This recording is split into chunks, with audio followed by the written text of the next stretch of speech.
to the cloud. And then let's see. We'll make you the host. Yes. And if you're gonna make me the co-host, then we're all good.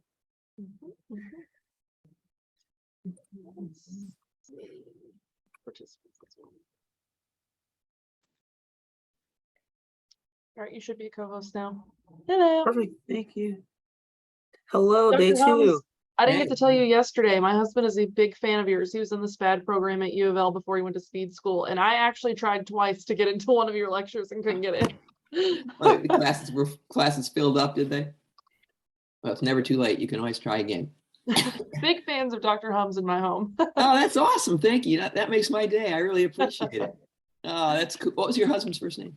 Ethan? Eric, actually, Eric, his name okay. is Eric Gregory. I didn't take his name, but Oh, okay. All right. Wow. Yeah. Boom. Well, see, SPAD rocks. yes, SPAD totally rocks. Well, that's awesome. Thank you for telling me that. I of appreciate it. course. Yeah. I teach Ashley, all did that- online now. I've switched to Sorry? all online. I said I've switched to all online now with teaching. Oh yeah. It's a little bit different, but I'm still there. Yep. Still there, and hopefully still gaining fans. I'm quite sure. Hey, Eli. There's Eli. Hi, Eli. I finally came up from air for my other project. Thank you. Hey, Yeah. day 2, here we go. Me too. Come on. Hi, Annie. Hello. Thank Ashley, are you in good shape on the co-host thing? Yep, I'm all set. Thank you so much. No problem. I'm gonna turn my camera off. I will start the Facebook Live at 1, if that works. Awesome. Okay.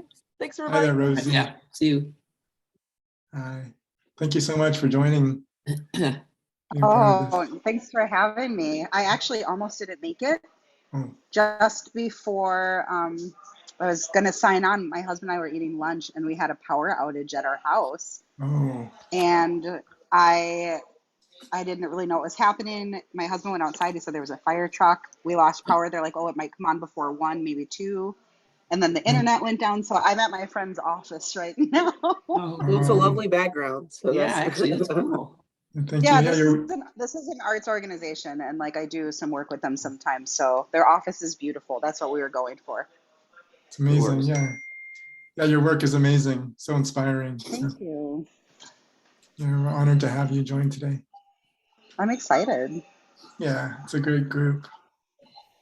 Yeah, yesterday was really great as well. So it's really Eli, I just want to Yeah. make sure. Ashley's going to start, right? Talk. And then Ashley's going to hand it to me. I yes. just say another little welcome. And then I hand it to Yannick to coordinate the session, right? Yeah. Okay, cool. Just wanted to Yeah. double check to make sure I got my assignments right. Yeah. So I won't. Are you going to say anything? No, I think not for the because I'll be on later on. Okay. So it's I didn't know if okay. you just wanted to say, hey, because people are looking for you, you know. Keep the time short, so we can get right to Yannick, the star. Okay. I got Yannick's video, so I will share Yeah, the screen. And then also, let me try to quickly download Yannick's video. yeah. If I have issues downloading it, he should be able to share it. Let me hear this on Google Drive. I can be backup. I can if you need back. Yeah. I'm all good, Ashley. If Awesome. I have for the other session, the second and third, I have some sharing to do. So I've been practicing this morning.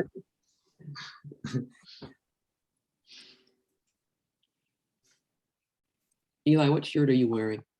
And this is the values, Aaron, and Jeannie, and Ashley, I think. It's one of my favorites. It's like definitely one of my favorite Ollie shirts that if I have something to do, kind of throw a blazer on over it. Yeah. Yeah. That's a nice one. I just need to make a trip to see all you in Louisville at some point Oh soon. yes. I'm already there. Oh, there you go. Oh, wow. Oh yeah, you are. There you are, right there in the center.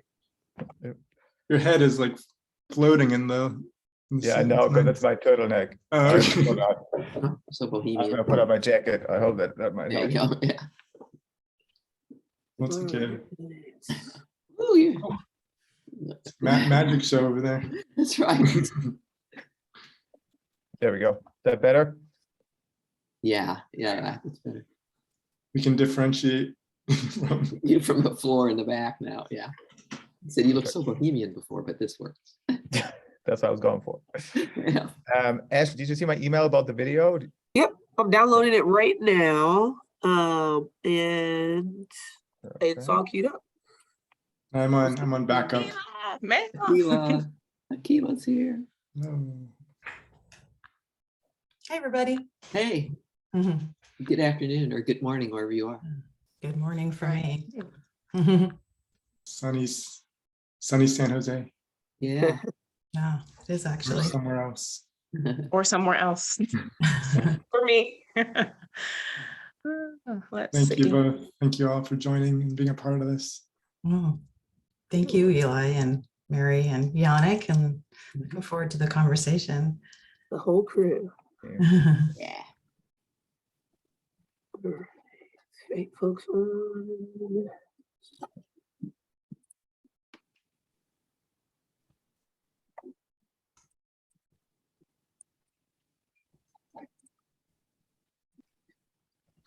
All right, so just a quick question.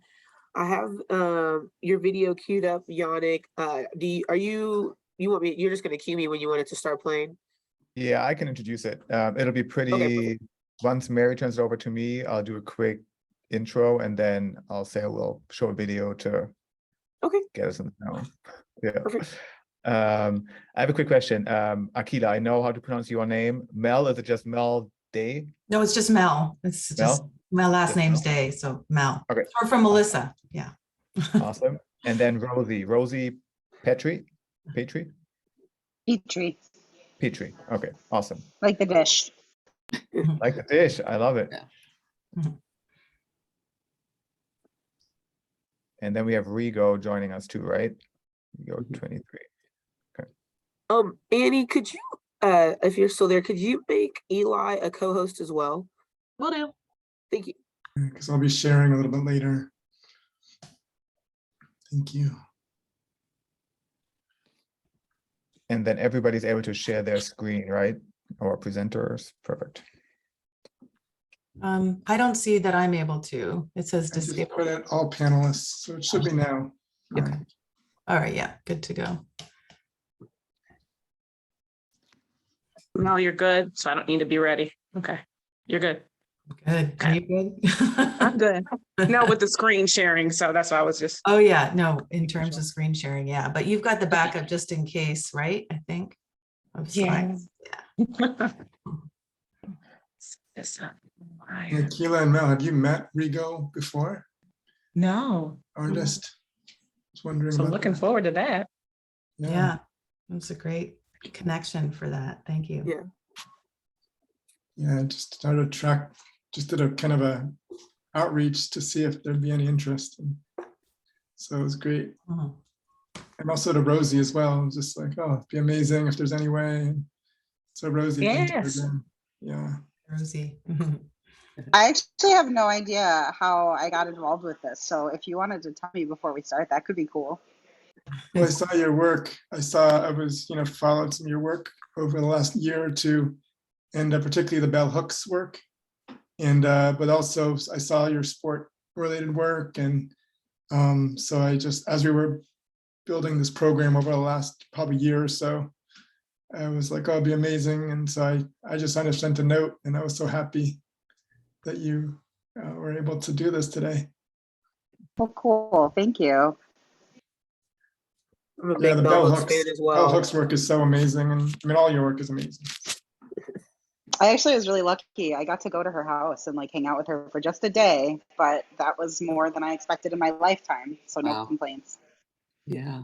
And of course, her I think her collection archives is here at Berea. Yeah, they are. At Berea, just down, not too far from here. I haven't been over there yet to see them, but yeah. At the Louisville. They are. Mhm. I've had a ton of professors who worked with Bell Hooks since her archives are there. So Yeah. Ah, that's cool. it's 12:58.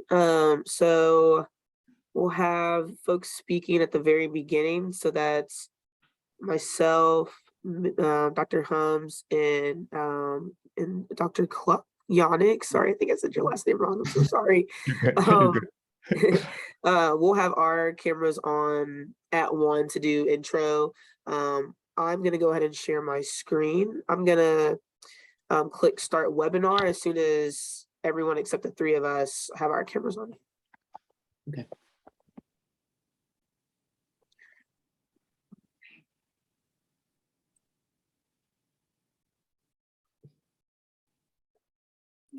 Screen.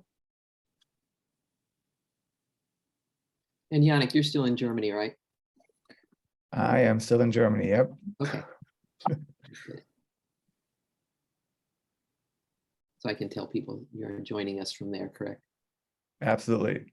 Cool. Just wrapped up picnic with the nieces, and now I'm So here. nice. You can do a beer garden? No, how they are. Yeah, I wish. You go beer garden with your, how old are they? Yeah. What was that? How old are they? Oh, they're too young. They are 2 and 6. Really? Is there such a thing as too young for beer garden? Well, Germany would be the place where it wouldn't be, but that's still a little too young for here. All right, I'm gonna go ahead and click start webinar. Do you all see my screen? Yep. Yes. Perfect.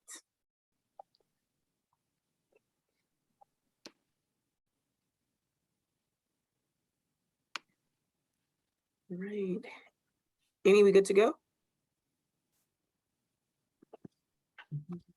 Sorry, I had someone in here. Yes, I'm starting the live now. Yeah, perfect. Perfect. So we'll just do a countdown to 10 in my head and then I'll get started. Great. Okay. Good afternoon, everyone. Welcome to day 2 of the 10th anniversary of the Muhammad Ali Center's Athletes and Social Change Forum. It is in collaboration with some dynamic professionals that I'm going to turn it over to here in a second. Today's forum is about creative expression, or I should say this year's forum is about creative expression and how athletes participate in creative expression when they are advocating and fighting for social change.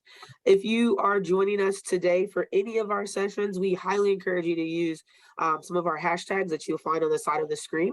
So that's hashtag Ali Athletes Forum, hashtag ASC 2022, and hashtag sport, the number 4 justice, so sport for justice. Without further ado, I turn it over to Dr. Mary Hums. All right, thank you. Thank you, actually, and welcome everyone. Good morning, good afternoon, good evening, wherever you might be joining us today.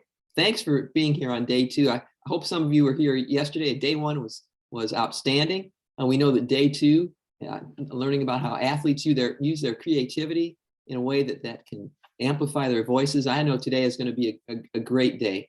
And, just looking ahead at what's coming up, our first session is going to be sort of focused on protest, art, sport, and education. And then that second, it's 1 o'clock. At 2 o'clock, our second one is focusing on the power of sport, poetry, music, and art. And then the third session of the day at 3 o'clock will be focused on the Ali core principles. And Hip Hop Loves Foundation is going to be the main attraction at that one. So I think we're going to have a really exciting day, a really energizing day. And we really appreciate all of you being here. Thanks again to the Ali Center for hosting this, and to the Ali Center for having hosted this for 10 years now. We really appreciate that as well. So I am going to go ahead and turn it over to our colleague who is going to be facilitating the first session today. And this will be Dr. Yannick Klug, who is a professor from Virginia Commonwealth University. But Yannick is joining us this morning from home, and home for him, native home, is Germany. So Yannick, please, bitte. Awesome. Guten Tag and welcome, everybody. I'm really excited to be here, calling in from Germany. Super excited to be part of this organizing committee for this year, and even more excited to do this session focused on protest, art, sport, and education. We have an awesome group of speakers, so you will hear from me the least and more from them in just a little bit. But I do want to kind of introduce the speakers briefly, and then we'll get started. So we'll have Mel Day and Aquila Carter-Francique from San Jose State University joining us, talking about a mutual project in just a little bit. We have Rosie Petrie, an artist and storyteller, joining us. And we have Regrow 2023, also an artist who has a very unique connection to Tommy Smith and John Carlos that we'll learn about in just a second. But to get us started, before I turn over to them to tell us a little bit more about their work, I want to start with a video to kind of help us get into the zone and thinking about how arts and sports can connect, especially when it comes to protest and education. So enjoy this first video.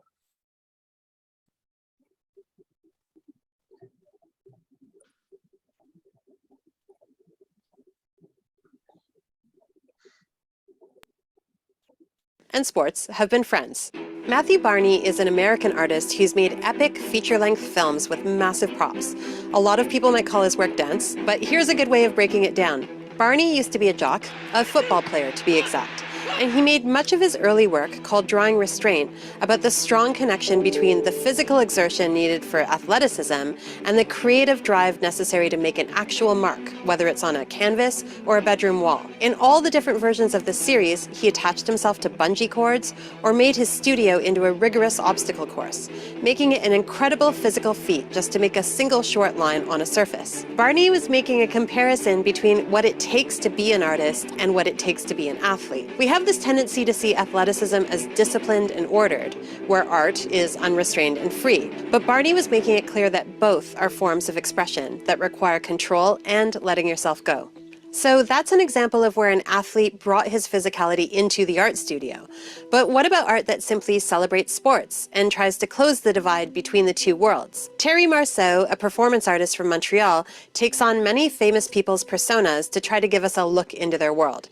And I'm not talking about an impersonation, he becomes them, performing critical moments from their lives and taking on critical elements of their personality. When he did this recently with Wayne Gretzky, he called up not only what was mesmerizing about the young hockey hero, but how his physical genius invigorated everybody around him, particularly Edmonton, the town that grieved his loss to LA and still celebrates him today.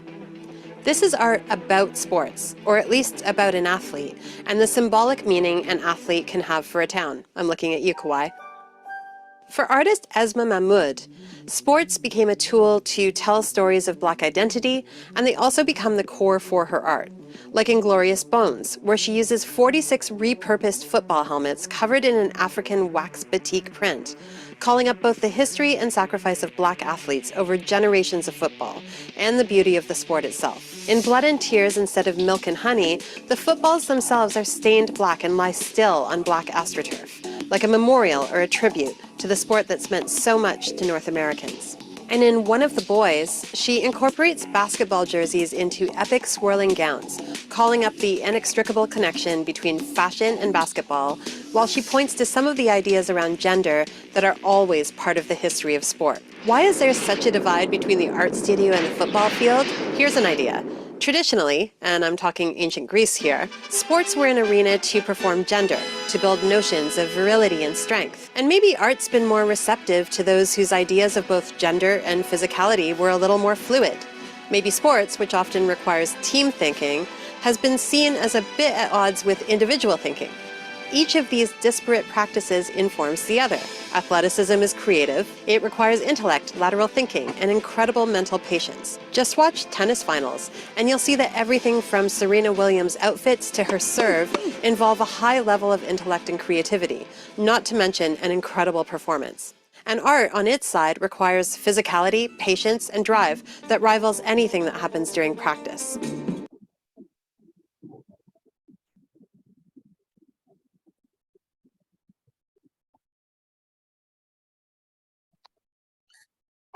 Okay, awesome. Thank you for showing that video. Awesome. So this video was titled Art and Sports, Usually Enemies, Sometimes Friends. So hopefully today we'll talk a little bit more about how those two can become the best of friends in the work of our panelists.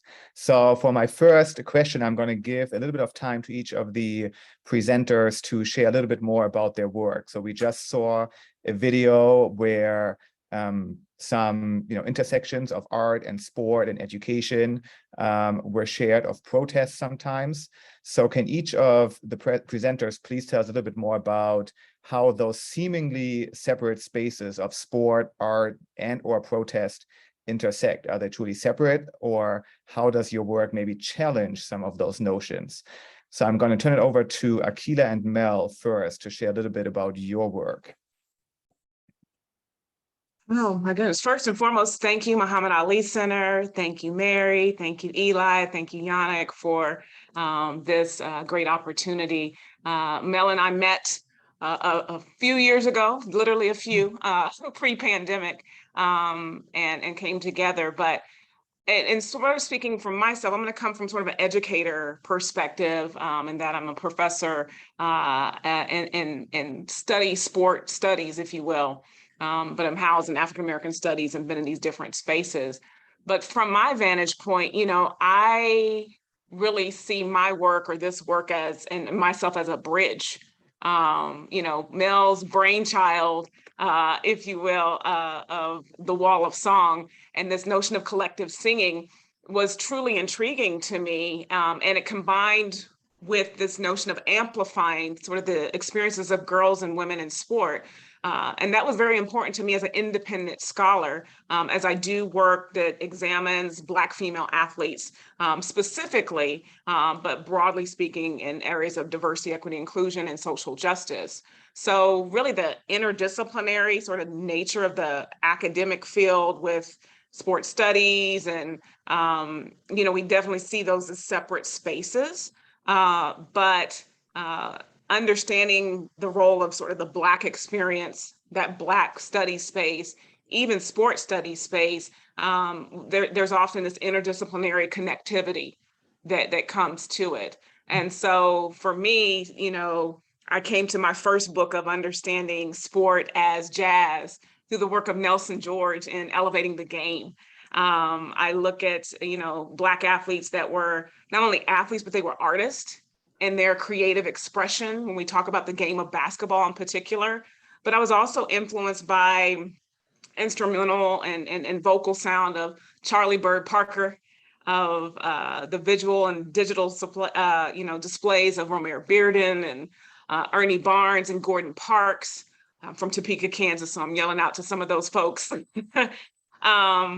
And Gordon Parks' notion, even as, his lens as a weapon, right, to combat society's poverty, racism, discrimination, but even the poetry of Gwendolyn Brooks. So all those things spoke to me. I'm the child of K-12 educators, raised in Kansas City, Missouri, and Topeka, Kansas space. And so they made sure that I knew where I came from. So all those things intersected for me. It even got to the point that it was sort of housed in my dissertation. We'll probably talk about that later, about how I infuse music in those layerings of identity, as well as even through my role of being the president of NASS, the North American Society of Sociology of Sport, and having a conference specifically that brought those things together. And that was entitled Soundtrack, or Sport Soundtrack, sport, music, and culture. So for me, all these spaces are connected. They're intertwined in culture. They're intertwined in activity and expression. So I really work to sort of unpack and the complexity of it to lay out the political nature, the educative nature, but also to be appreciative of art overall. Yes, I echo Akila's sentiments there, and also to thank you all for the conversation and the opportunity, and great to join you, Rosie and Rigo as well. Thank you, Yannick, for hosting this conversation. So I was just wanting to reflect briefly before I build on what Akila is saying on that video, and just thinking about how perhaps the art has the most agency when it gets out of its own way and is not trying to be quote unquote art. And so as an artist and former college athlete, I'm really thinking about breaking down those boundaries between art and life. And that kind of came through powerfully in the video, but also in the works that we saw yesterday, which was really inspiring. So I just wanted to start with that. And then I think we've talked about, Akila, I'm going to go ahead and share my screen. and just share a little bit of background. Then I'll pass it on to Akila to sort of talk more about why we continue to do this work and a little bit more about the Institute, which I think will connect with some of the other conversations we're having. So let's see. Share it here. So hopefully you can see my, can you see the larger image now? Yep, you're Okay, good. cool, great. All right, so it's really been an honor to work with Akila. We met at the San Jose State University. We both teach there. And Akila, as she mentioned, is the executive director. And I'm also the co-founder of something called the Wall of Song Project. And really the heart of what we're really thinking about is this question. It's kind of like a lived question in a way. How might we combine art and song with sport to empower and amplify our voices for women's sport and for social change efforts? So I'm just gonna basically do a little bit of quick background, sort of help you understand like what this is. A project that came out of something called the Wall of Song Project, which is essentially something I co-founded in 2017. It's an art and civic singing platform, and it's really designed to build a growing video chorus through a cycle of live video installations and performances. And here's something that we did in 2017 at Grace Cathedral, has traveled and launched on Inauguration Day. But it was really our ongoing, it's really our ongoing project with Dr. Carter Francique and the team at ISSC, which has been such an incredible journey. We're basically inviting hundreds to sing Nina Simone's Feeling Good, this, basically as an anthem of solidarity and a call to action for women's sports and social change efforts, particularly focusing on BIPOC women and non-binary athletes.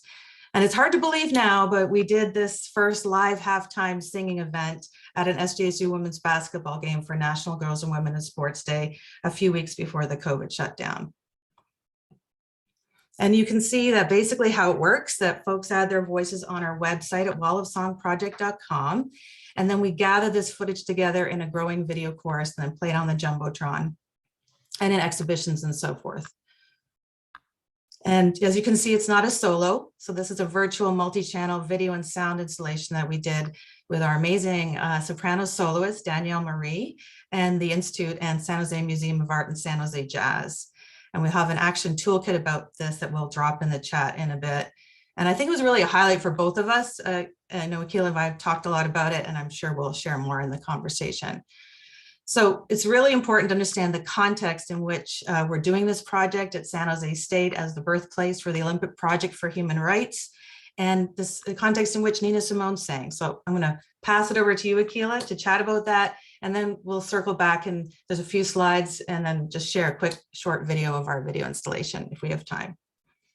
Yeah, I really want to be mindful of time, but thank you, Mel, in that Nina Simone was the muse for this Wall of Song, this notion of feeling good. And at the time in which she did this rendition, 1964, a time of political turmoil, you know, war, changing presidency, legislation coming through. And so using her voice, even as a represented other, if you will, Black woman in society at that time, in a space though that's very dynamic, you know, in a space that Blacks were allowed, right, to be in the notion of as entertainers. So whether you're a sport personality or a sport, an athlete, or an entertainer, a musician, an artist of some sort, that was a space in which we could cultivate, to share, to speak, to give, you know, thesis, if you will, of this is how we are doing. And so the courage it took during that time to be that voice, to share that messaging was really key to Simone, and I think really key to this project, to be able to use it as a foundation to amplify the voices of the voiceless when we talk about girls and women in sport. Great. Do you want to touch on these, or should we skip over this? I'll just move on. I think really Okay. what I want them to see is that Okay. great video installation. Okay, awesome. So we will just play that now and. Join together in singing Nina Simone's Feeling Good. Birds flying high, you know how I feel. Sun in the sky, you know how I feel.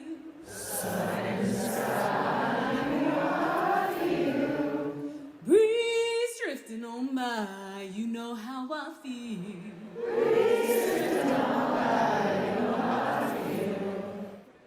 It's a new dawn, it's a new day.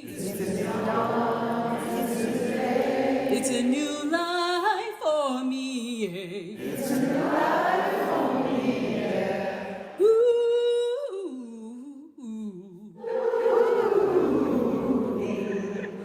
And I'm feeling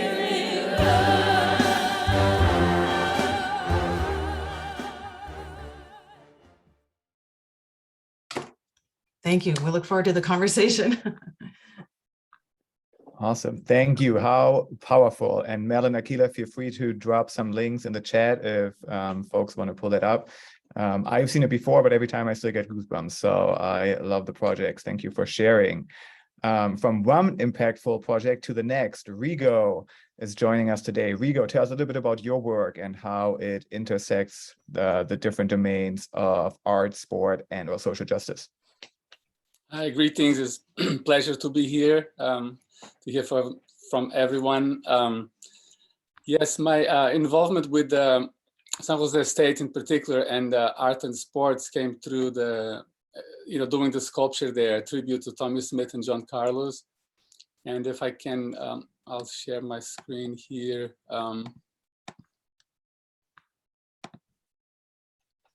So I don't know, can you see my screen? Not yet. Uh-oh. Okay, share screen. There you go. Perfect. Yep. Yeah. Okay. So, the first book I read was an autobiography of Muhammad Ali, which actually was called Cassius Clay, by autobiography in Portuguese. It was given to me by an uncle in Madeira Island. That's where I'm originally from, in the Atlantic. Portuguese island, but it was, part of the transcontinental slave trade, and it's got a very heavy history, and also a place of emigration. So a lot of my relatives that emigrated, some of them to the United States. But my uncle gave me this book, and I read it. I was so fascinated. I got a pair of boxing gloves to use at home. They fell apart. My uncle gave me his an old leather jacket that he had that I cut and made some gloves out of. And anyway, so I first heard about sort of the struggle for social justice in the United States and, the plight of, brought upon by institutional racism here via Muhammad Ali's autobiography. So when I'm sorry, this is, can you see that? Yep. Okay. So yep. when I got a chance to do this artwork for San Jose State University, sports and activism were already connected, in my mind, in my personal experience. So, I wanted the tribute to be a tribute about something that is ongoing. The struggle for social justice is not an event, but it's a process. It's an ending. So it was very keen to me that the sculpture there be something that the students, today's students at San Jose State University, could also access and have it work for them. So the sculpture is a tribute to Tommy Smith, John Carlos, and student activism, which could also be seen as athlete activism. So the number 2 spot on the podium, which was taken by Peter Norman at the Olympics in 1968, from where he showed his solidarity with Tommy and John. I left that spot open so that students could take that position as well, of somebody that is displaying their solidarity and joining a movement that they are not the spokespeople for necessarily, but it's a movement that they can join. I've been thrilled to see that the work has, gained exactly the function that I intended for it. Whenever there are events that call for a kind of emergency gathering on campus. That's become the go-to place. When Barack Obama got elected president, the students gathered there. When Katrina happened, they camped in tents around the sculptures. And John Carlos has been to campus several times to participate in different campaigns. And also, the moment that happened in Mexico City was, of course, broadcast live on television. It was one of the first events of global broadcast in the history of mass media. But it also lived in people's imaginations as a black and white photograph. So in a way, that moment has been mediated through art from the get-go, in the form of that photography, but also the video. So it was a great joy to meet them both and their families, the athletes. And I also met Peter Norman, who flew from Australia for the dedication. And anyway, it's just been an incredible privilege and joy to be a small part of this history. So. Awesome. Thank you, Rigo. And what an iconic image that image is that you captured in a sculpture there. So love the background story. And I know we'll learn a little bit more about your work in a little bit, but I want to turn it over to Rosie Petrie. Rosie, tell us a little bit about your perspective on this conversation. Okay, can I also ask you to repeat the question? I was like really listening to everything everyone said and I kind of got a little lost. Yeah, absolutely. So we watched the video, right? Thinking about how art and sport can intersect, especially when it comes to protest or education. Tell us a little bit about how your work connects to those seemingly separate spaces and how it maybe unites those spaces. Sure. All right. I'm going to turn on my screen share. I've only done this like 3 times too, so please be patient with me. Okay, so I want to start off by saying that I am an artist living in the Midwest. I live in Milwaukee. And so, Akilah, when you're talking about that whole situation, the art situation in the Midwest, I think is a lot more saturated and a lot more powerful than it's given credit for. So with that being said, most of the work that I do is social justice based. I start from the perspective of social justice. I've been interested in activism and equity for my entire life. Being a Black person in the Midwest can do that to you. It's kind of a thing. You just come, you're ready, you want to see equity, you want to be treated with dignity. And that came out in my work. Let's see. I think we've got, can we see everything? Perfect. Okay. Yep. Perfect. Okay, so we'll start here. I'm not really sure how this looks, but we'll start with this piece. I think sport and art are not terribly far from each other. And I'm showing this image of a dancer. This is a photograph, or it's based on a photograph from the Henry Ford Museum's collection of a young Black girl dancing in pointe. And this is a 100-year-old photograph. The idea that that athletes, the way that their body and their physical carriage is, artists are in love with athletes. We love looking at the way they move. We love looking at their physical prowess. And I think in some cases we forget that some of our arts are very, very athletic, and dance is one of those things. If you've ever watched jazz performance, if you go to theater, those things are very, very athletic, right? Rosie, quick, I think you have to click on, we only see the folders, but we don't see the actual picture yet. So I want to make sure that we can see the beautiful picture. Okay, let's see. How do I do that? I think if you click on the name, it should open. Let's see. If we do that, how about that? Now we can see the thumbnail, the preview, so we can see it better, but you might be able to open the whole. Let me see if I can try this again. Perfect. Sorry, like I said, I've only done this a couple times.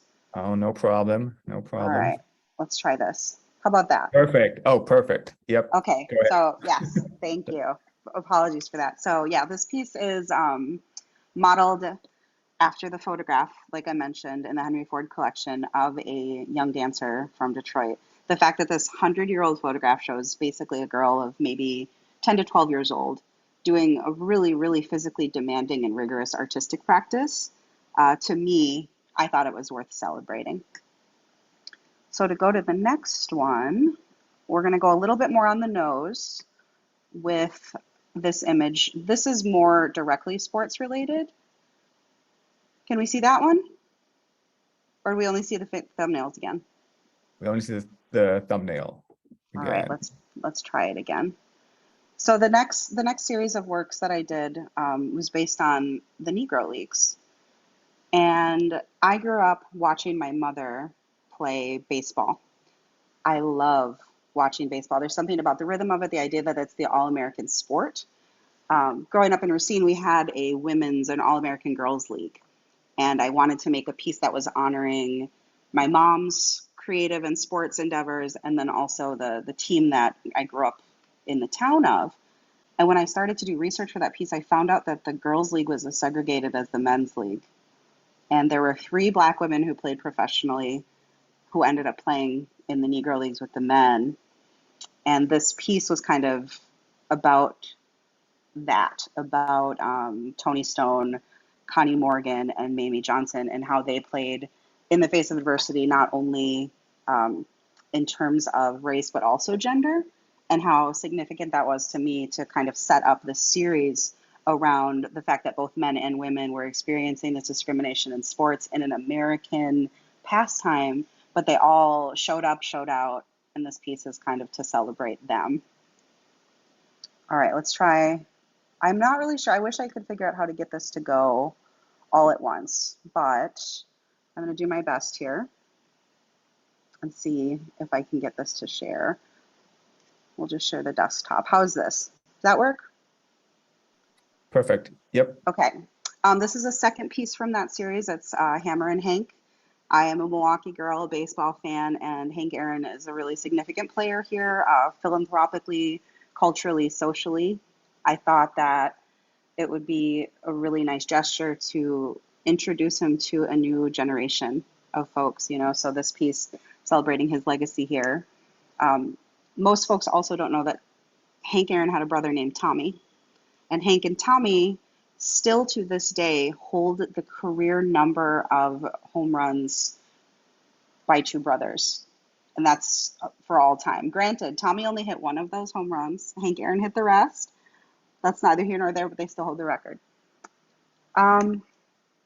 This piece was a commission piece of Kevin Garnett. I feel like when people think about sports, they think about athletes. I think they think about overcoming adversity. They think about dexterity, strength, problem solving, and prowess. And I think those things are totally applicable to organizing work. And then the last piece I'll show you is this piece that I recently finished of Fannie Lou Hamer and Muhammad Ali. And this is from the Freedom Fighters series. All of these pieces are made entirely of fabric. I think that there is something to be said about using a non-traditional media in portraiture around social justice, kind of connecting it not only to like gender discrepancies, but also cultural perception. So my work kind of ties all of that stuff together all of the time. Okay, let me turn this off for you. Awesome. So beautiful and such powerful images. Thank you, Rosie, for sharing. Each of you told us a little bit about how you got and started to engage in this space, but give us a little bit more of a background, profile of how you got involved in doing this work that you're doing.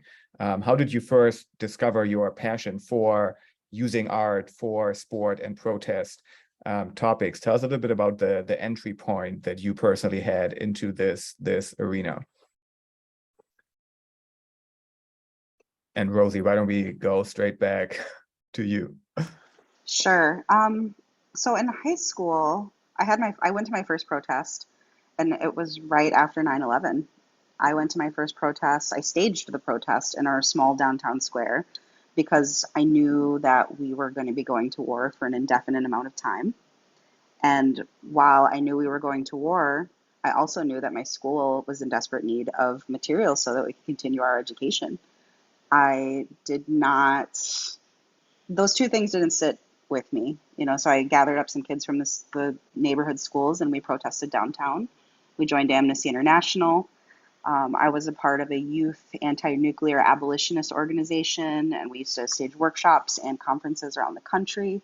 I've just kind of always been in this space, but the way that it started to come out in my work was when I started doing work publicly about 5 years ago.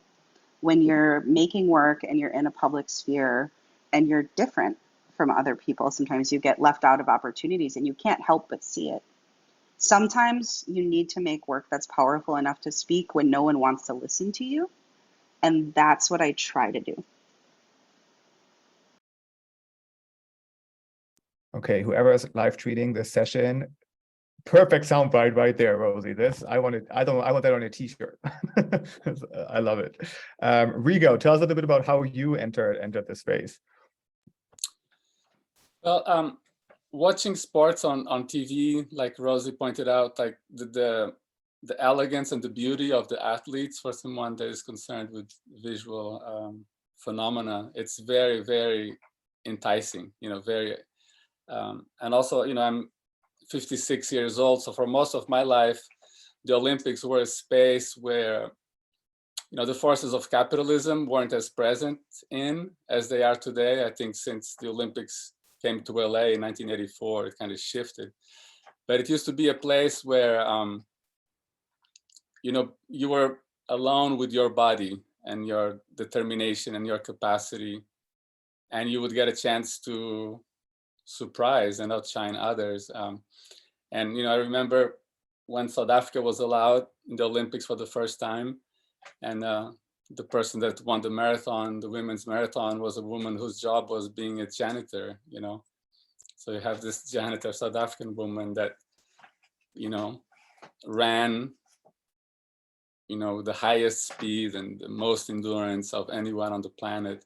And she had to have been propelled partially by the historical moment that she was part of, In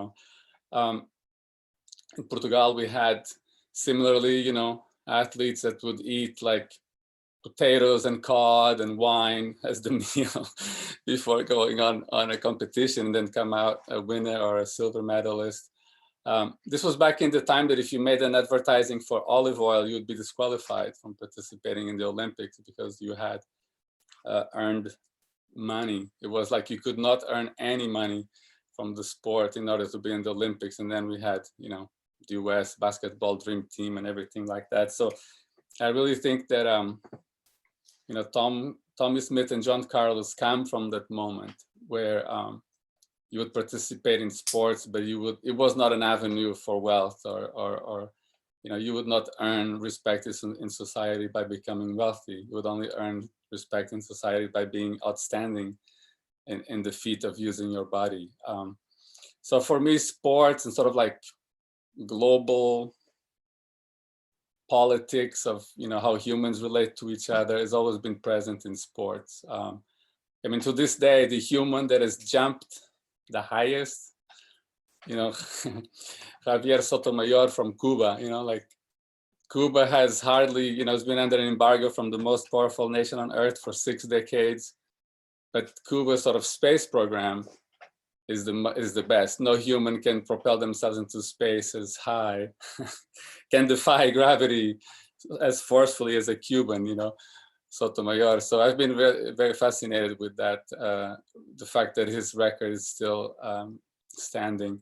So yeah, I guess sports is a place where it seemed like you could consider the human individual stripped from all these layers of societal structures that oppress many and uplift others so often throughout their entire lives. So sport was a place where there was an opening to break through that. And the same with art. Some people live their entire lives never being acknowledged as an artist, and then after they are no longer alive, all of a sudden their artwork gets all this relevance that it did not have. Cristiano Ronaldo is from the same island that I'm from. His father died from consequences of alcoholism. His mother was a cook at a high school kitchen, and he when he went to play for Manchester United, one of the first things he demanded is that his mom go to England so she could keep having his home cooking. you know, and, you know, apparently he served him well, but, you know, his mother was very, very concerned to losing her retirement. It took him a lot of convincing to convince his mother to interrupt her professional life to go support him, because she wasn't sure this soccer thing was gonna turn out well for her son, because it was kind of sort of outside of her realm of experience. I think it's safe to say that it worked out pretty well for him.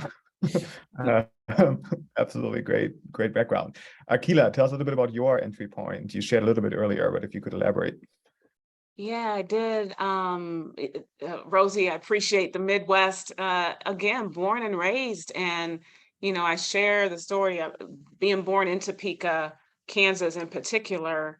2 K-12 educators that were recruited to that space to help live out Brown v. Board is my entree into social justice. My entree into sport. My parents grew up in Kansas City, Missouri. So the Negro Leagues was, you know, at their space. My grandfather, you know, being friends with some of those gentlemen. So for me, it was already sort of birthed within me. I was exposed to, I saw someone in the chat talking about appreciate dancers, but I was exposed to Alvin Ailey, you know, exposed to, again, Gordon Parks, exposed to Charlie Parker and those great artists in that space and time. And so having that affinity and affiliation for the arts was part of my roots. Sport was a space in which found out I had a little skill, but it was also as an introverted child, still one as an adult, and not really speaking much. That was a place where I could express myself more. So I really appreciated sort of the place of sport, and I saw it in the place of art as well, where you could be a voice, you could have a voice. There was no boundaries, as Rigo said, in that space there. And so, you know, that was part of my upbringing, but I really didn't see those things kind of coming together, even though, you know, I saw them separate. I think as a child, I really didn't bring those things together until I started working on my dissertation. Having my own lived experience as a student athlete at the University of Houston, and being able to sort of see some of the injustices that I was experiencing, but also be in a space where I was allowed to have a voice and give expression. And then it just went from there and sort of taking over. So even within, you know, my doctoral dissertation, I infused the voices of Erykah Badu and Jill Scott, because those were, again, in many ways, kind of the voice of the people like Nina Simone. And so I utilized that to bring in this collective Black womanhood voice, this intersectional marginalization it was taking to unveil and in many ways, again, amplify those young women's voices in my dissertation such that they could be heard. And then from that point, everything that I do sort of infuses this notion of music, of art, because we're a part of the greater collective. As a Black woman, we live at the intersections, but if I leave my sports space and I'm just walking in the grocery store, it's another lived experience for me.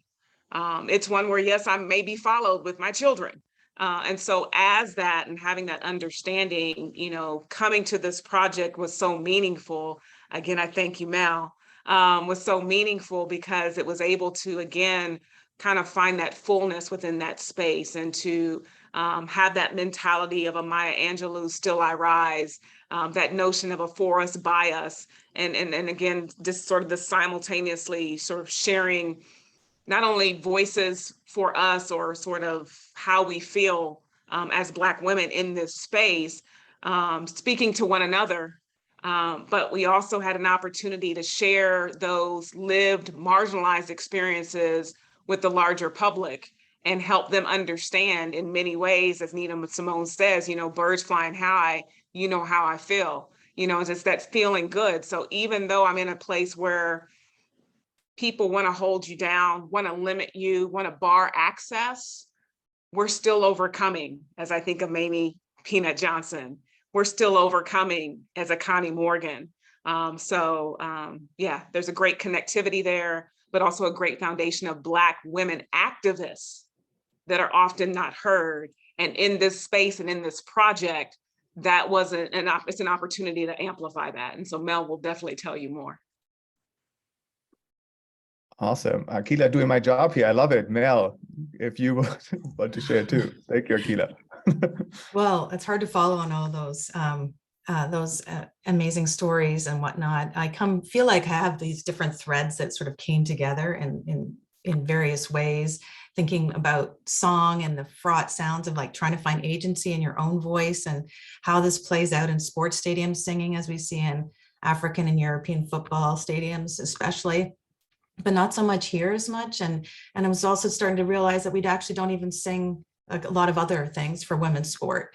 And yet, you know, we know there's a lot of power in raising our voices and so forth. And I became aware of just the fact that there's a lot of work to be done as part of, you know, as we've been thinking a lot about Title IX for the next 50 years of Title IX, and especially for, you know, BIPOC women, girls, and non-binary athletes, and who are like addressed in the gender filter that's put on Title IX.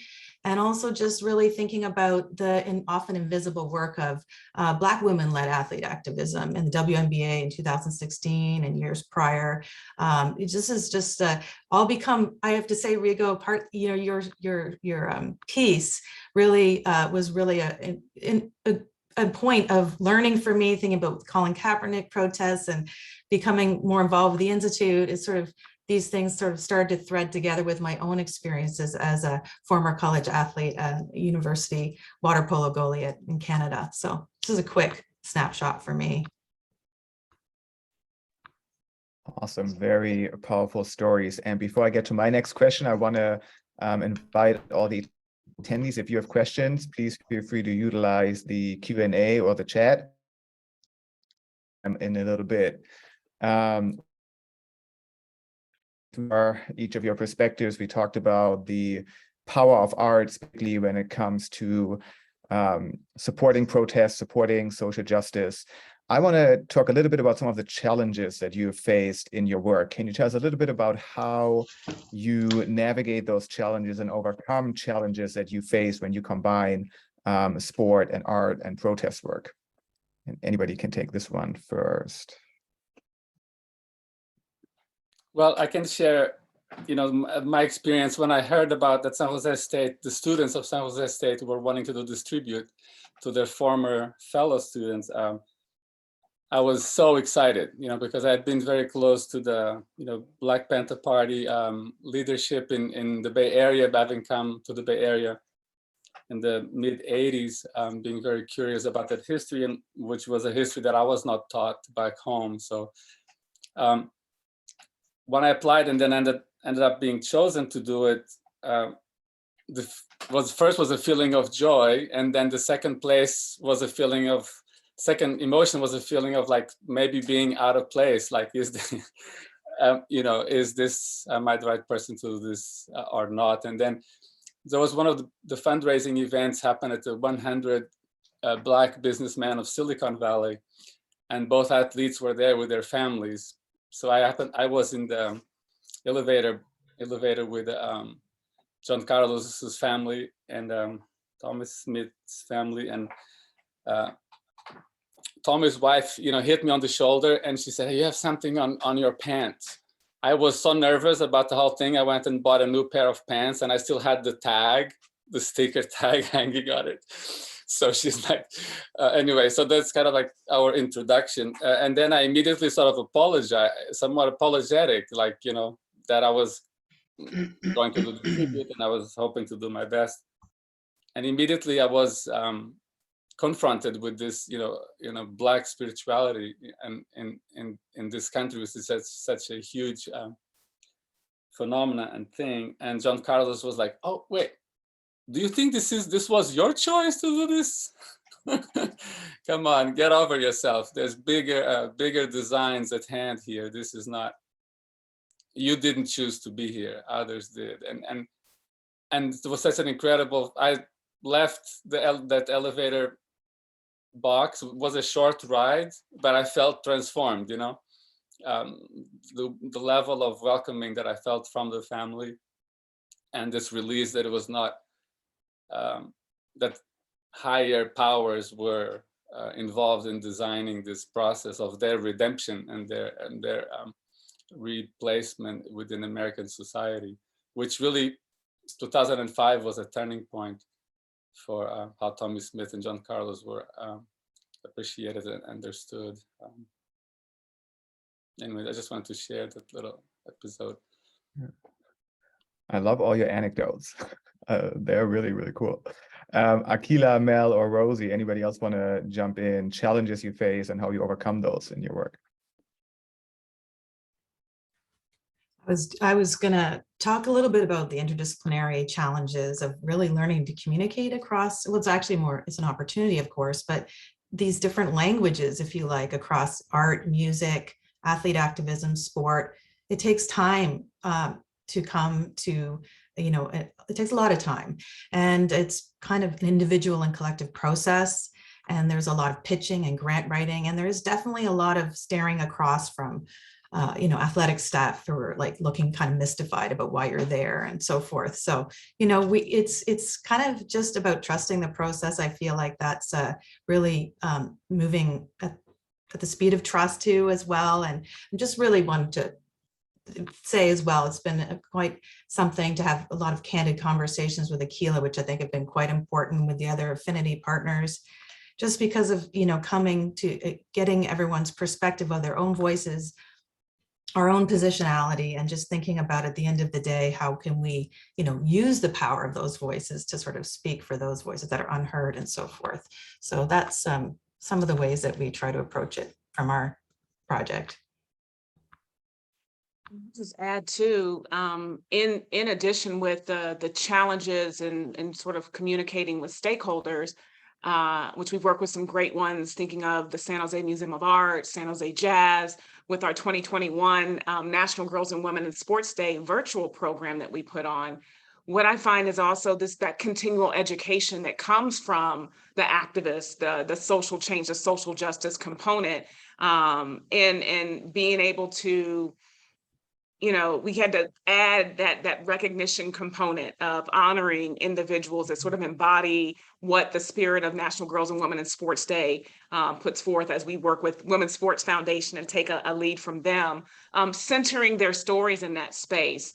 And in many ways, you know, interesting enough, we're talking about Title IX, but just the fact that many, and particularly our young, you know, student athletes, our young athletes that were born after 2000, don't really know what the fullness of Title IX is. Some of our peers don't know what Title IX is. And so they know the sport or recent headline issues when we talk about the competitiveness and at the Olympic, you know, level or college level with regards to sexual harassment and abuse.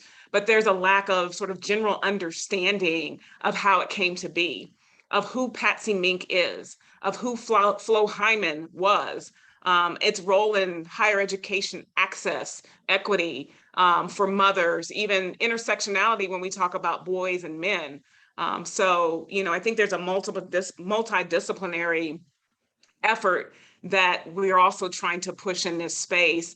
There's some co-curricular advantages. So I appreciate our individual in the chat that talked about including, you know, such art and sport and these cultural components within respective educational programs, such that individuals can learn about these things through different modes, and be able to ultimately, what we kind of get down to is even knowledge of self, you know, and being able to have that holistic understanding of who they can be in this space through art, through sport, through culture.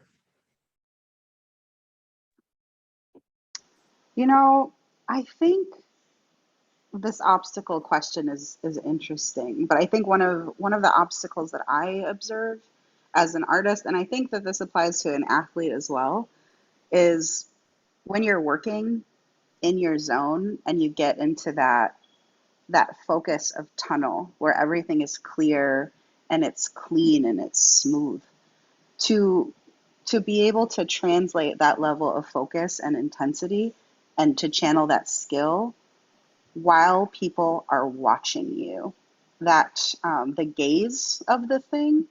I'm still trying to figure out the balance of this as an artist, like working out in the world. I have a lot of respect for performers and for athletes and for anybody who can do what they do at a super high level with an audience. Like that to me is a really, really special and specific challenge about like being forward facing and trying to do your craft. Absolutely. And this is final call for questions from the audience. I have one more question for our panelists, and this will be a lightning round. So if we could focus on the 30 seconds per person. This is really a good question. It's kind of thinking about if anybody is inspired by you today, as I'm sure everybody is, just looking at the chat. How can others get involved with art and sport generally, or with your work specifically? Final thoughts. How can folks support you and your work or get involved in this space? Rosie, why don't we go back to you? Sure. I'm available mostly online. My website is thisisparadisehome.com, and it's at thisisparadisehome on Instagram.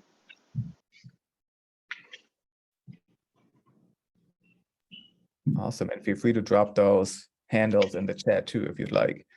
Mel, why don't we go to you next? Yeah, we want to basically invite folks to add their voices, but we also would love to shout out a few calls to action that we're working on as part of an upcoming exhibition that we're doing at San Jose State for the 50th anniversary of Title IX. And so some of these actions are to basically sign the pledge at Demand 9 for demand9.org for the next for all the work that we need to do for the next 50 years. And then it's also to really visit wearebg.org to support and advocate and engage and sign the petition for Brittany Griner, the two-time Olympian superstar who's been wrongly detained and currently on trial, I think today, since she's been detained there since Feb 22nd. So you please learn more about it, how you can support, and please add your voice. And thank you so much, everyone. It was really inspiring to see and learn more about your work. Thank you. And I dropped the link in the chat too. Akila, go ahead. Mel said it for us, check out definitely Wall of Song. We did share our virtual program just now from 2021 that showed those collaborative entities of San Jose Jazz, San Jose Museum of Art, Women's Sports Foundation, we've worked with as well. Lettucey, we have to give a shout out to her for covering Nina Simone and being gracing us with her presence on that program, as well as the student athletes and scholars that we work with that continue to do the work and be the bridge, if you will, between art, sport, and the education of what we're trying to do with the Wall of Song project. Awesome. Thank you, Akila. And Rigo, last but not least, go ahead. Well, I just, want to commend all the, athletes in the United States and around the world that keep doing, taking on this activist work. Like, Megan Rapinoe, I think is an amazing example of much she has accomplished here with the US soccer team, the men and women agreeing to have the same salary. I think that was huge. But yeah, I just lots of endless respect to all the athletes that on top of all the other burdens, they decide to take on this one of fighting for a juster and more beautiful world. Awesome. What a way to end it. A couple of the things that really stuck with me: breaking boundaries, courage, amplifying voices of the voiceless, public sphere, difference, and art as power. Such a powerful first session. Thank you to our panelists. I've really enjoyed the conversation. This is only session 1 out of 3 today, so I'm going to turn it over to my friend Eli to lead us into the next session. Thank you, everybody. Well, no, thank you, Yannick, and amazing, everyone. So appreciate all of your reflections. We'll just do a short transition. We're having Dave Kay and Antonia Arundel joining. I'm just going to turn on video. Yeah. And then we're going to have our panelists come on as well. But again, thank you so much to Akila, Mel, Rigo, and Rosie. But we'll go ahead and going to kind of give it to Dave and Antonio to do their thing here, and not really much introduction is needed for these two to take on the moderator role. And so yeah, we may just take 1 minute, but right at 2 o'clock. But just want to make sure everyone is set to go. And again, thank you all so much for joining. Yeah, Moise, just want to make sure everyone can start their video for our panel. Awesome. Yeah, Antonio and Dave, are you all set? Antonio, I think you're on mute.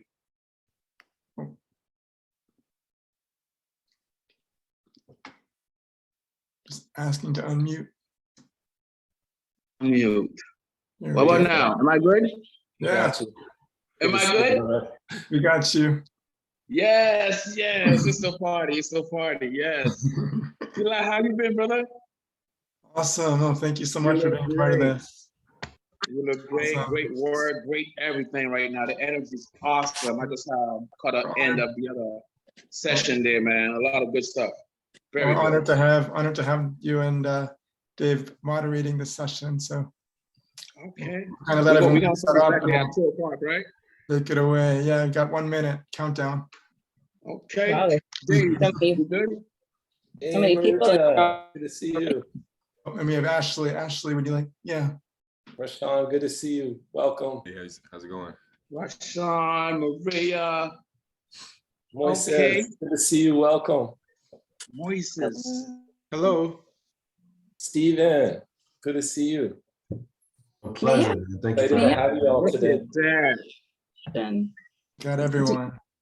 Do y'all happen to know the order that we're gonna do our little introductions? The order is gonna be Antonio, and then me, then Steven, then Moises, then Rashawn, and then Maria. Okay, cool, thank you. Yes. Well, I'll do my thing to calm my nerves.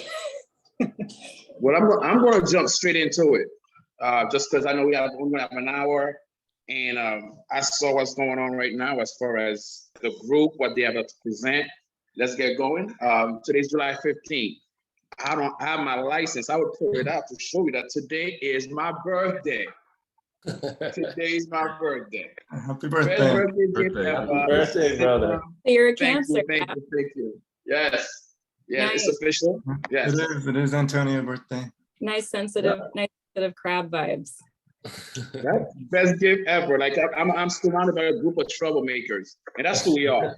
The Good whole trouble, past good was trouble. troublemakers. You're making people uncomfortable, which is what I love to do in life. Make people feel uncomfortable, because when you're uncomfortable, that's when you decide to take action. That's when you use your gift. We're talking about art. We're talking about music. We're talking about poetry. We use the gift that we have to start trouble in a way and raise awareness around the social issues that are out there that no one wants to talk about or feel uncomfortable talking about. So you folks give them permission to do so. So I want to welcome all of you to be here today. Again, I want to say it over and over. It's my birthday, it's my birthday, it's my birthday. I got to do it. I'm celebrating right now. Okay.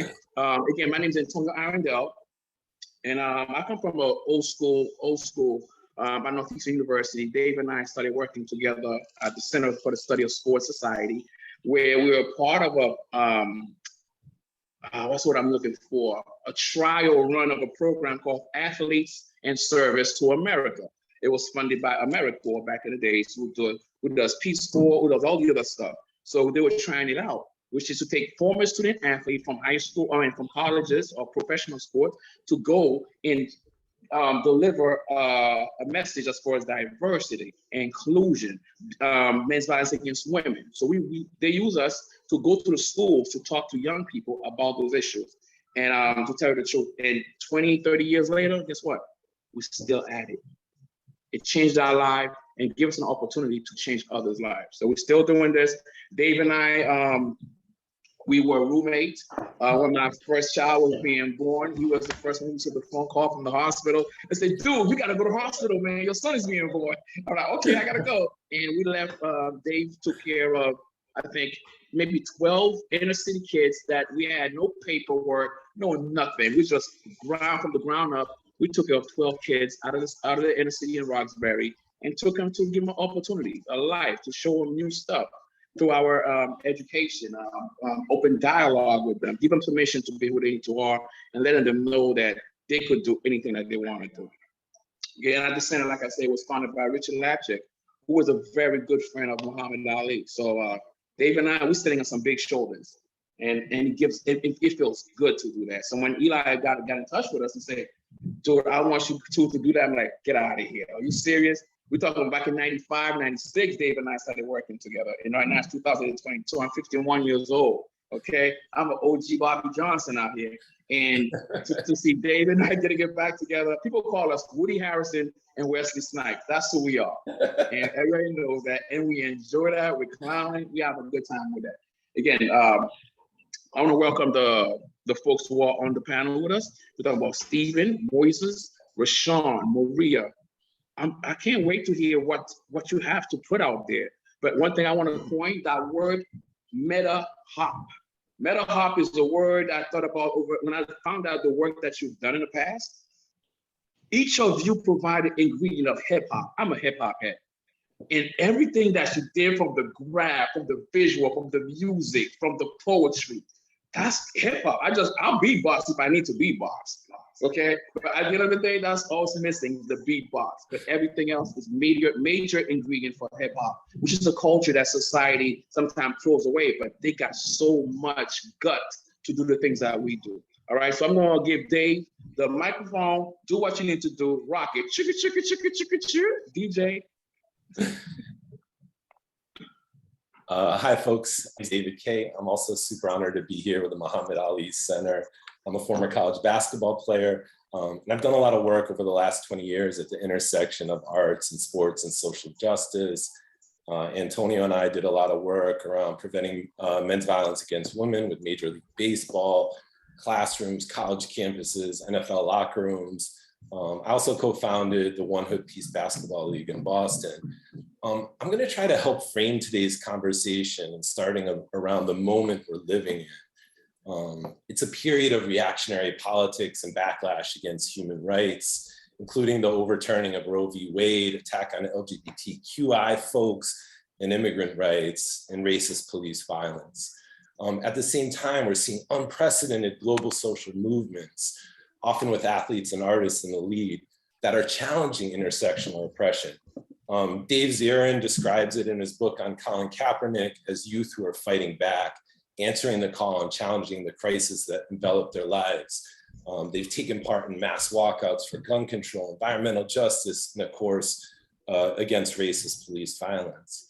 For the panelists and also the audience, I'd like us to think about Kimberly Crenshaw's ideas about intersectionality, a prism for seeing the way in which various forms of inequality can often operate together and exasperate each other. We tend to talk about race inequality as separate from inequality based on gender, class, sexuality, or immigrant status. What's often missing is how some people are subject to all these, and the experience is not just the sum of its parts. So today we're interested in exploring the panelists, the artists' ideas about intersectionality, both in terms of how their work may challenge racism, sexism, homophobia, economic oppression, but also your ideas about the intersection of sports and the arts and activism, where they come together and where they diverge. And finally, we'd love to hear your ideas about public making. And the Design Studio for Social Intervention here in Boston describes this as the practice of using art as self-determination to create spaces of connection and belonging and joy for people who are made to feel fearful or alienated by spatial domination. So beyond artist protests, we'd also love to hear your ideas about using the arts and sports to spark joy and build community, especially for marginalized groups. And with that, we're gonna turn it over to our amazing panelists. We've been checking out your work online and so excited to hear you. So we're gonna start with Stephen and his poetry. Stephen, are you ready to go? I mean, kicking things off in the land of art, I think that's what's up. I mean, it's definitely an honor to be able to hit the stage first, as close to the stage as we can get in this setting. So I appreciate everybody's ear. Let me go ahead and get started. The name of this piece is called Dad. It's Directing Athletic Decisions. It is by your host, Big Steve. My father, daddy, pappy, pops, old head was present, up present. I'm thankful, unapologetic, and unashamed.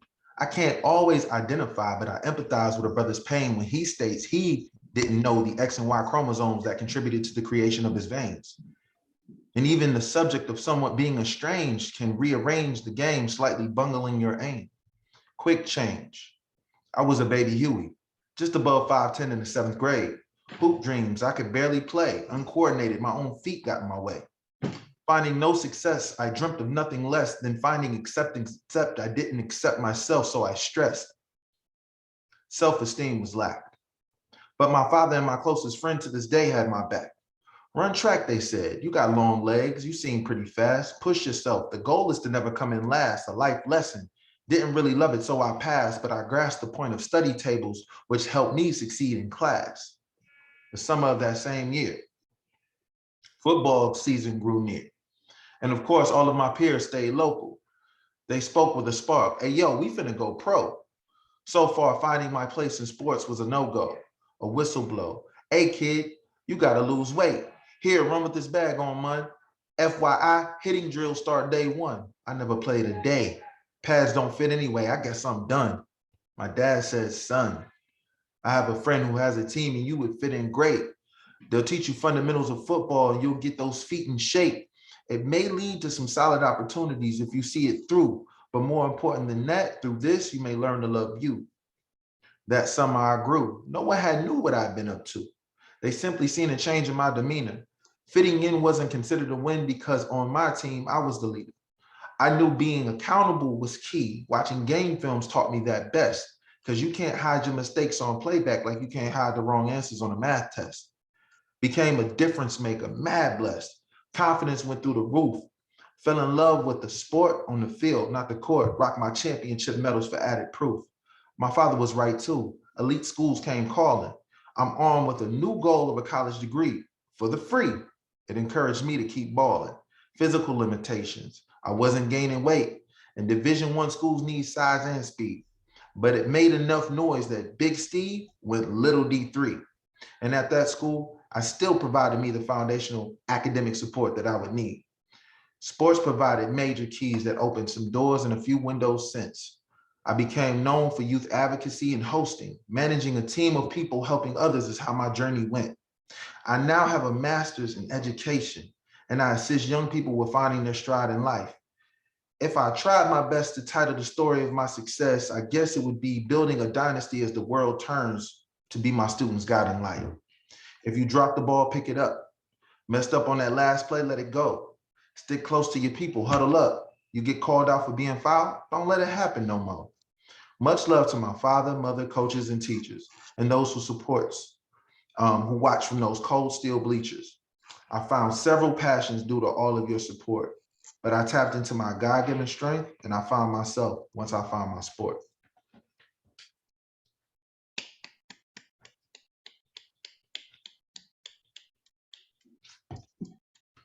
Appreciate that very much. Thank you very much for your time and attention.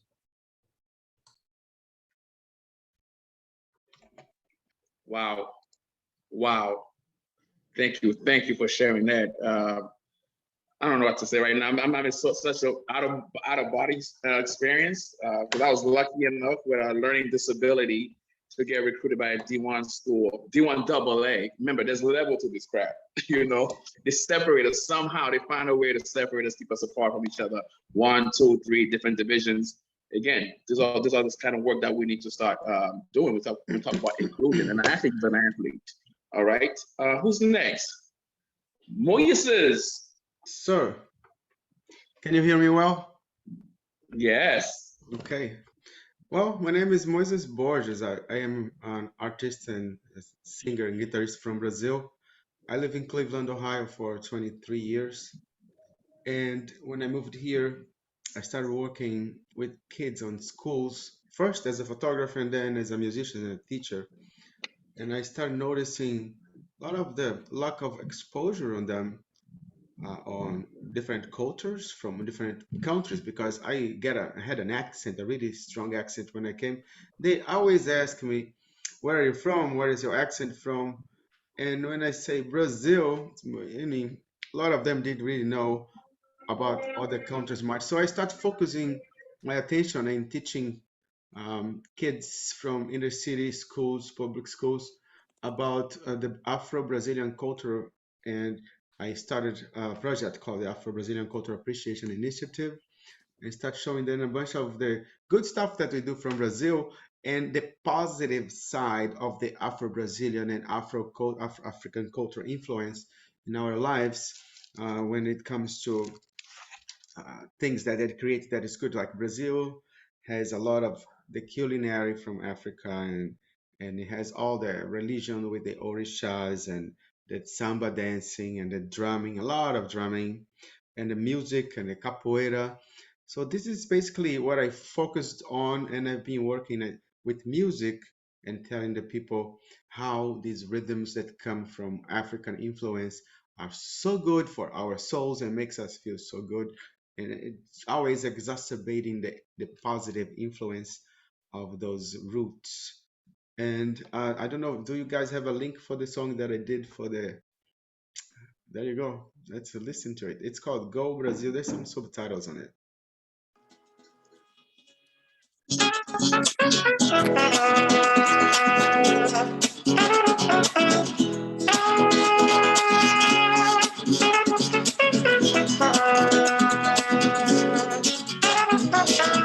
Eu jogo bola, gosto de futebol.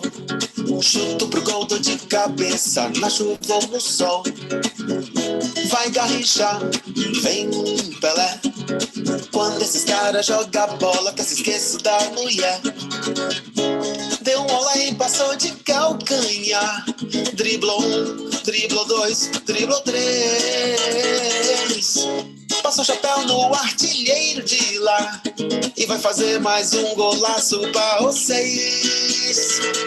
Gol Brasil, gol Brasil, gol Brasil, gol Brasil.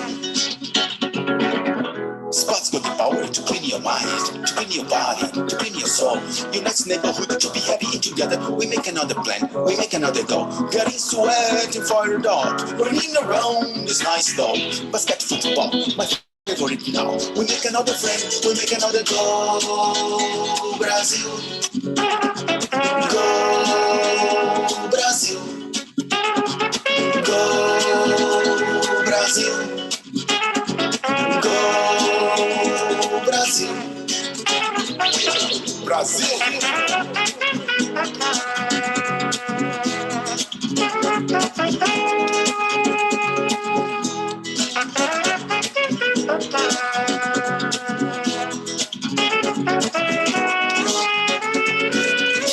Deu um olá e passou de calcanhar. Driblou um, driblou dois, driblou três. Passa o chapéu no artilheiro de lá e vai fazer mais um golaço pra vocês. Gol Brasil, gol Brasil, gol Brasil, gol Brasil.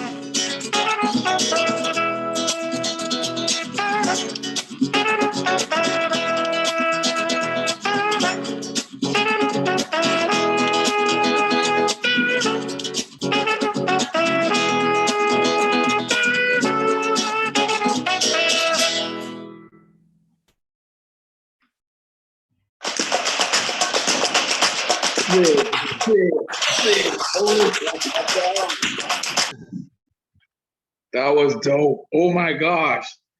Quick story. I was born in America, but I was sent to Haiti to live with my grandmother. So we're talking about, I was 3 years old when my mother had me young. So she sent me to Haiti, my grandmother. First sport ever, best sport ever, soccer. And I swear, Haitian cats swear to Brazilians. They swear to the Brazilians. When that team is playing, the whole country shuts down. People go to the corner stores, to the bars, whatever, to watch those games and cheer for Pelé. I'm talking about 1970 something. Oh, yeah.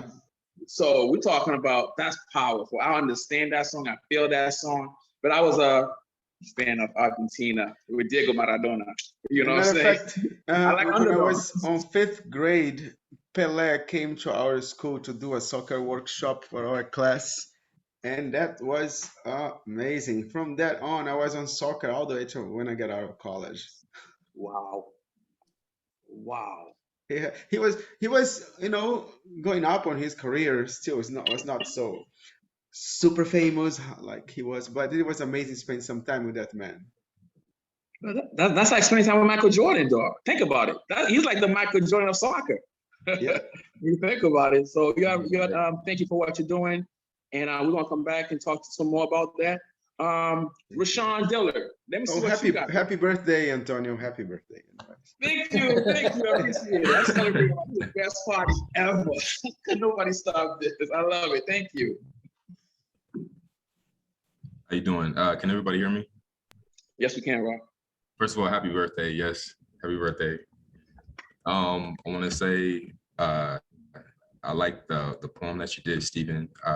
I relate a lot to it with sports and appreciating your mentors and everything, how they influence.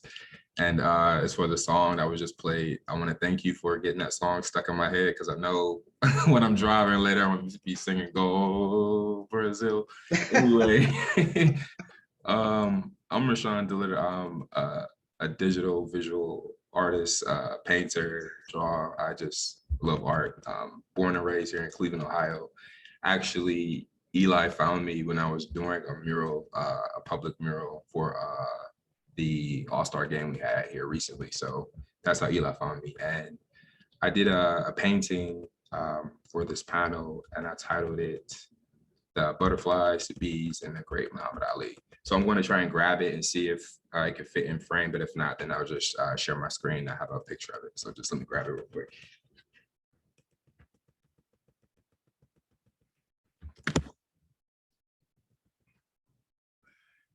So I'm not sure if the whole thing can be fit into frame, but I used. That's a banger. So I used oil, acrylic, and colored pencils for like the undertones, but it's about 24 inches by 30 on canvas. And Muhammad Ali is like my favorite activist, my favorite athlete. So when Eli asked me if I wanted to participate in this, I'm like, of course. And he gave me his card, and I've already tried 3 different paintings and drawings. So this is just the last one that I ended up on. I did other ones that I didn't like how they came out. It's like, it's not good enough. I wanted to pay homage because of how much his influence took a hold of me, just growing up about with your confidence and speaking about what's right, regardless of, the backlash or what may happen to you. Big influence on my life. So this is a painting I took quite a bit of time on that I wanted to have completed and show you guys on the panel.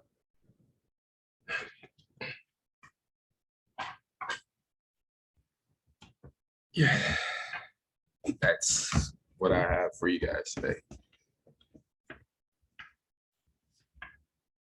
That's A1. And the crazy thing about it, and yeah, shout out to Antonio. Happy birthday, my man, because I think I missed that on the intro. I was trying to get straight to it, and I didn't know what the time was like. But since we're doing it, let's do it right. Happy birthday. But to you, sir, can I see it on a hoodie while listening to Go Brazil? Yes, I can. I can see it on a hoodie. I love wearable art because as a host, I think what you do is really impactful and important, because there are certain figures that come into our lives that they do mean something, they do resonate. Right. And when you see somebody else's take on it, you don't want to just keep that in the house. A lot of the art that I prefer now is actually art that I can wear in sport and people ask questions. These are conversation starters. It's a little bit of mild peacocking, but there's also, bringing that social, you know, that feel of being social, that acceptance of like, okay, somebody's going to ask me about this, but I'm bringing them into my world. As soon as you ask, we'll have dialogue. That dialogue can lead to opportunity. And you just don't know. An opportunity for what? Well, if it's somebody you're interested in, an opportunity for more, you know, collaboration in one way. And then if it's somebody who's just interested in you, that's an opportunity for you to kind of say what you are, who you are, and what you stand for. And so I think that's great. And if you can make it into a hoodie, my man, you know what's up. It's an XL. It's no, it's no questions. I appreciate that. Definitely appreciate that. And just the feedback in the comments, I appreciate it. I really do. Rashawn, that was really powerful. And a lot of folks in the chat are talking about how beautiful that work is. And Stephen, I wanted to echo what you said. My partner was telling me she's worked in the fashion world, and she was telling me how she used to have this Muhammad Ali shirt that she would sport when she lived in New York City. And she'd walk down the street and there would be cab drivers who would see it and start yelling, Ali, Boombaye, Ali, you know, and it repeatedly happened. And this is the powerful of that art on that shirt connected to that man. And we're definitely going to dive a lot deeper into everyone's work. But before we do that, I wanted to pass it on to Maria, who's a Boston-based artist, but also doing work around the world around powerful work connected to basketball, social justice, feminism. I'm going to pass it on to Maria to describe her beautiful and powerful work. Hello. Thank you so much for having me. And Eli, you're welcome to pull up the slideshow if that sounds cool. And Antonio, happy birthday. You must be a Cancer. I actually talk a lot about astrology in basketball at times because I am a Libra, which is the sign of like harmony and fairness and friendship and compassion. I have an Aries moon, which means I'm also very childlike and competitive and can be a little reactive at times. Michael Jordan is an Aquarius, as is Meta World Peace. So I really like to talk about like the air element in the game of basketball. So I'm going to bring you some of that chatty air element. And if you want to just scroll down a little. So I'll just tell you, maybe the last slide, the first one, I think, that has like just kind of a who NCAA is. Yeah, right there. Thank you so much. So I played a bunch of sports growing up, starting when I was like 7 years old. Basketball was the longest sport I've played competitively, but I played like 6 different sports, 2 seasons a year. It was like exhilarating and totally exhausting. And I talk a lot about being kind of this competitive person as well as an empath at the same time, and the like kind of added exhaustion of those things when you're a young person that's being like really pressured sometimes by your family to compete. And like in my kind of small sort of like Catholic community bubble in the South, because I grew up in Nashville, sports was kind of a way that we sort of proved ourselves to like the larger kind of waspy, like, I guess, society.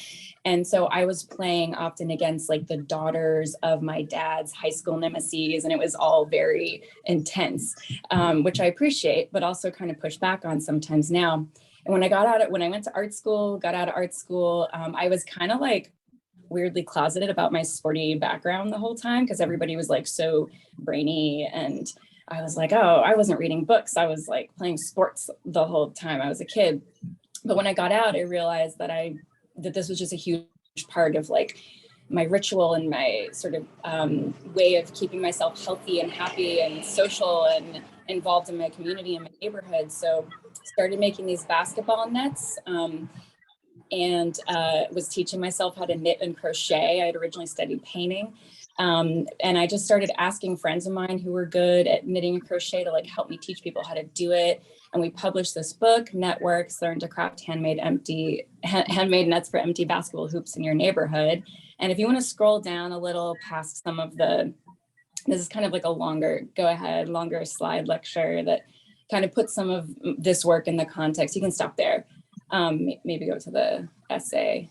or that's fine. But kind of puts some of this in the context of like, sort of like yarn bombing, which is like sometimes considered like a feminist graffiti, but like keeping this sense of like utility and problem solving in that kind of public work. So basically I started playing basketball on my own hoop down the street. It didn't have a net. I was like, this is such a bummer. It ruins your sense of aim, the audio kinetic experience of the swish.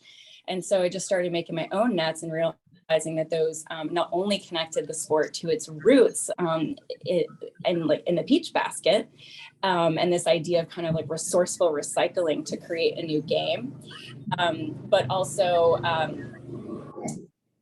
sorry for the noise, also connects like artists and athletes and kind of thinks of this resourceful way to solve a problem or like fill a space when there's no net.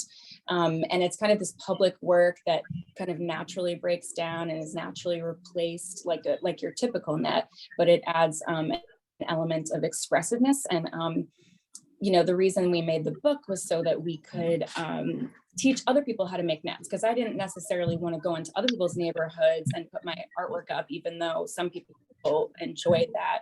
But I like want people to make things that express their own values and their own identities.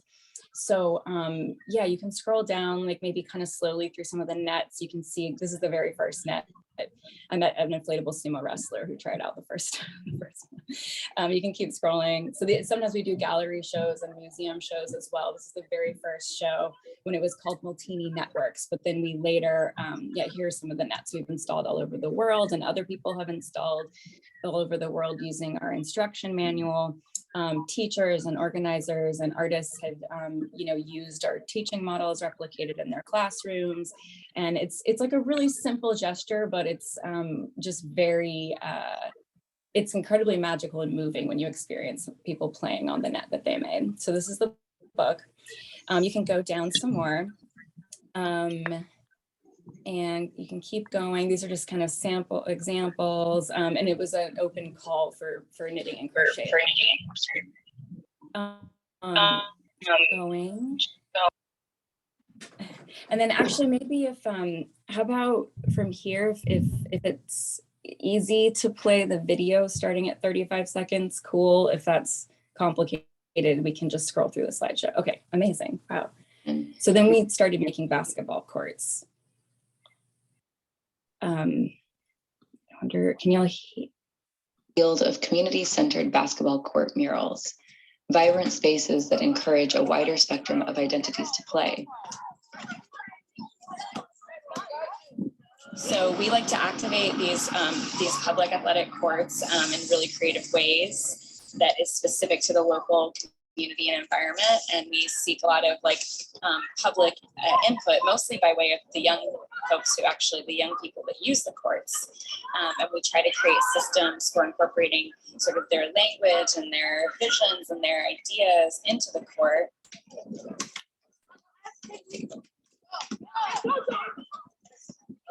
New Bedford is Whaling City and has this really rich and complicated history of whaling. We kind of have this playful prompt. If you can see a basketball court from the sky, in some ways you can communicate messages. Like you can see the court from as far away in the sky as maybe some whales and sea creatures live down below in the ocean. There's so much mystery in the sea. There's so much mystery in the sky. So we've been saying, what do you think that the whales or the deep sea creatures might want to communicate to people in the sky? And we've been teaching the kids that stop by the nautical flag system because, you know, before we had other means of communication, boats would communicate messages from very, very far away with very simple imagery and their nautical flags. We're going to have clouds on the outside, actually, in that sort of panoramic composition that you see in a lot of old New England painting and in a lot of the cool houses around here. So there's, you know, we're pulling from the environment a lot as well as the community. And we have an amazing crew of professional artists working on this.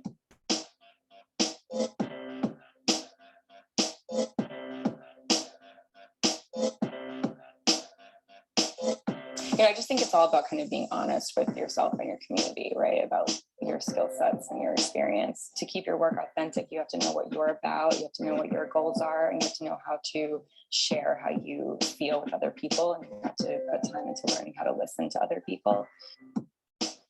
If anyone came by and ever wanted to have a conversation, it's number one priority to stop and have that conversation, because if you're not having the conversation, then there's no way to have this piece developing anyways, right? I want to make sure everyone understands it and gives their feedback.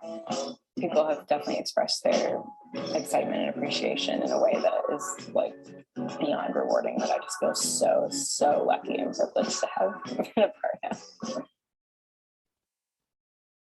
We combine our love for embodied expression, site-specific installation, and inclusive art and athletic cultures to create immersive groundworks anchored in conversation between the land, sea, body, and sky or celestial beings. Additionally, our love for color theory and anarchic community creation led us to create courts as collective neighborhood altars that pose new models for outdated, figurative public monuments. The monumental scale invites visitors to inhabit the works on a leveled playing field.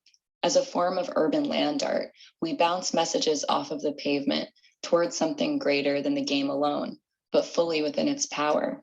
Our most recent completed court is in downtown Boston on the waterfront, titled A Seabird.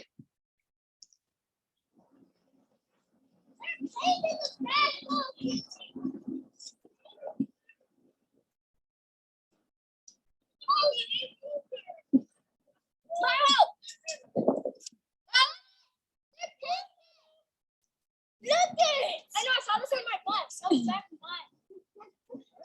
Yeah. Did you see this? Whoa! Hey, SpongeBob! Hey, SpongeBob! Thank you. Thanks so much. I hope that didn't go too long. Wow. That was, I don't know, like bounce off pavement to make changes, bouncing off. I remember playing, I'm from Dorchester, so I saw that playground over there. I used to play at the Robert Playground. I got my first dunk as a 7th grader. I ran track, so I had some big old legs, right? So I remember in 7th grade, I jumped and dunked, but the asphalt, it was that pavement, there was no life in it, which is that same pavement. God bless my man Chris. We used to crack jokes on each other, like a group of us on Washington Park. Not Washington Park, sorry, Dorchester Roberts Playground. And I remember one time there was a mother joke going on, and somebody got offended. And this is where I saw my first violence happen right in front of me. Somebody pulled out knife, guns, all stuff came out, and we lost somebody at the basketball court. I got my first dunk. Again, it was plain, there was no life in it. And I think what you do, Maria, is bring life and opportunities for kids to be kids, not thinking because I dunk now, I can walk the street like this and be, you know what I'm saying? So it wasn't like that. What you provide is allow young people to be young, to enjoy the sport. Because remember what they say, sports done the proper way is very, very impactful. That's why we're doing this right here, right now, today. You know. So Dave, why don't you take it away with the framework that you want to follow through? Thank you so much. I love everything you said. Thanks everyone. Your work is amazing. Super excited to have a conversation. We're just gonna vibe, we're gonna flow. And I just want to open it up. And maybe Stephen, maybe this is one you could start with, but if anyone else wants to jump in first, cool. I'm wondering who has inspired your artistic practice and who pushed you to get involved in social justice work, artists, athletes, family, community leaders. We'd love to hear some of your story of how poetry, who inspired your poetry, which is so dope and powerful, and kind of hearing your almost allegory of your life through this poem, and the impact of sports on who you are, not only on the field, but in your own life. So I'd love to hear that from you and kind of hear from other folks about their practice and their social justice work. All right. Well, in terms of social justice, I don't look at myself as an activist, but more of an advocate. I work for the youth, so anything that I can do to help young people find access to resources. I think we live in silos a lot of times, and I think a lot of the conversations aren't really geared to the root or the meat and potatoes of what makes a person a person. If your hierarchy needs aren't being met, you're eventually going to become the barrier for someone else, if that makes sense, whether it's just because you're loafing or it's because you're looking how, to get something from someone and, with ill-begotten means and ill-begotten gain. So to limit that, I try to throw myself in the way of people making poor decisions by showing them a richer way to live. And I've always been one to play with language a lot, that being an example, poor decisions, richer way to live. I just do things because naturally they come to me. But I also will say, my father is definitely an influence. It was angst that drove me towards artistic integrity and expression. He wanted me to do sports. I was naturally gifted in music. And he was like, yo, I don't know much about music, but I know that me playing ball opened up doors for me to have MLB tryouts, to gain some type of notoriety within my social setting, to earn status, to learn things, to network, to learn teamwork. So he was naming all of these components that athletics had brought him. But I was interested in freestyling with my friends. So I married the two. I'm an obedient son, and I recognize the importance of honoring my mother and father, but I'm also an individual. So I have to do what makes me happy. And I've been able to marry those, become a host, become a youth advocate, be a voice, and use mine effectively as far as I know. And so it's been a ride, and it's very appreciated. Thanks so much for sharing, and definitely appreciate your work on behalf of young people, and using your poetry to support them and their growth. And all the personal is political. So, the fact that you're standing up for young people, that feminist notion is really, really seen in your work. So thank you. And I did want to leave this little note out here too. It's a lot of Bostonian on this phone. I originated from Boston. I was born in Boston and born at Brigham and Women's. My mother, I'm all up and through there. All right. So Mattapan, Dorchester, Roxbury, Blue Hill Ave, Jamaican restaurants, the whole nine. Like I'm there. All right. I just wanted y'all to know. I don't want y'all to think I'm a squirrel here, because it's mad Celtics fans. Yes, get it. So I had to let y'all know. In the house and your dicks. That's awesome. Mm-hmm. Thank you, Stephen. And I didn't know if who would like to jump in next. Which of the panelists would like to jump in on that question of your inspiration? I'll touch on it for a second. Excuse me. Like I mentioned before, Ali was a big inspiration as far as just being confident enough to express your discomfort with your situation and the rights for others, and just his demeanor and his manner, and I emulated a lot growing up, honestly.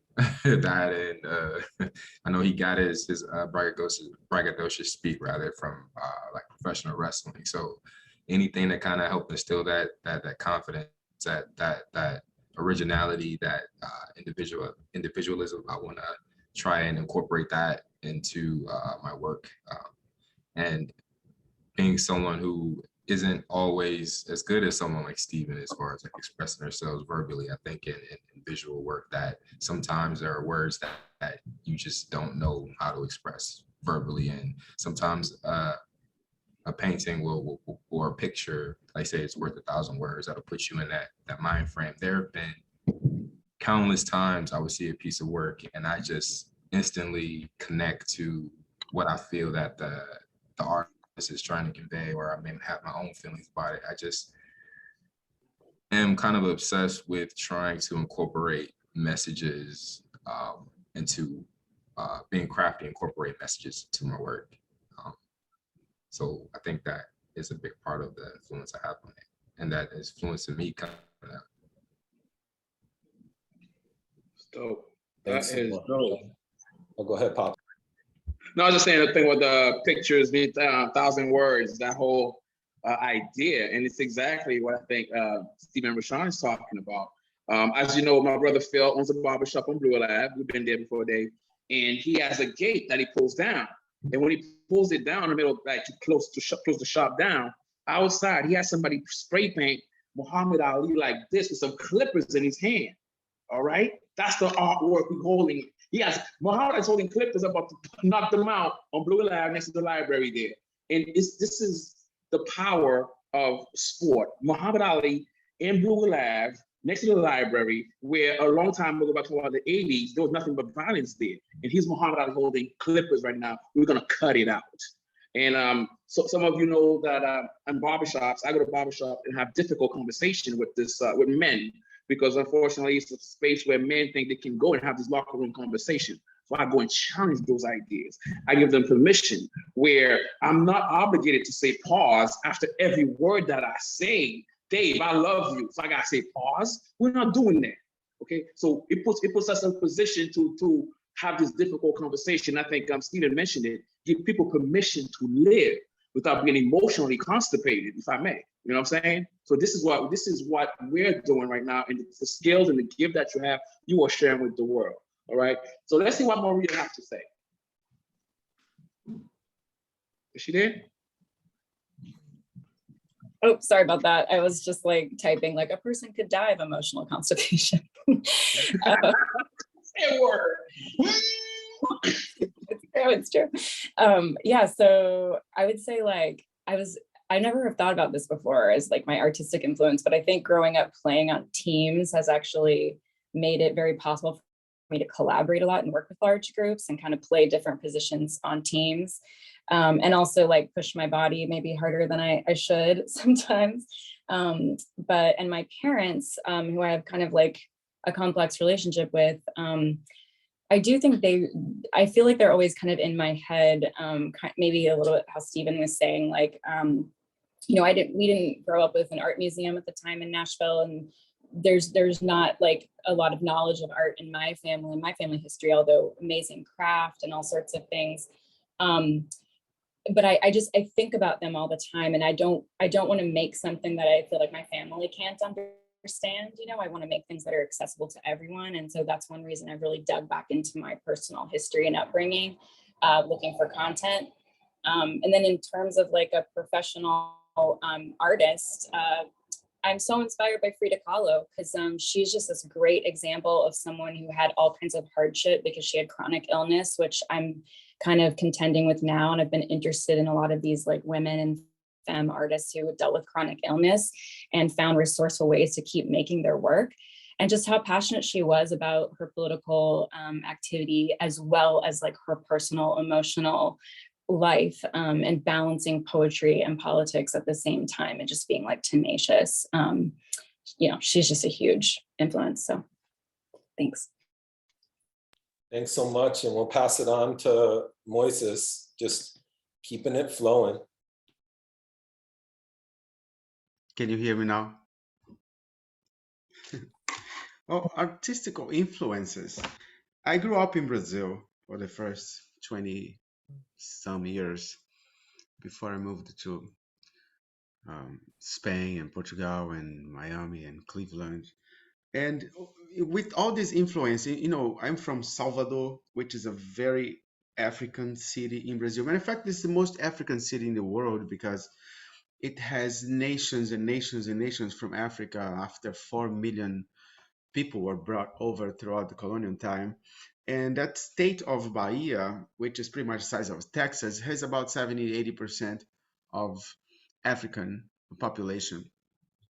And that also helps Brazil to be the most African country in the world outside of after Nigeria and maybe Ethiopia. So lots of this Afro-Brazilian music influence. Most of them was Gilberto Gil.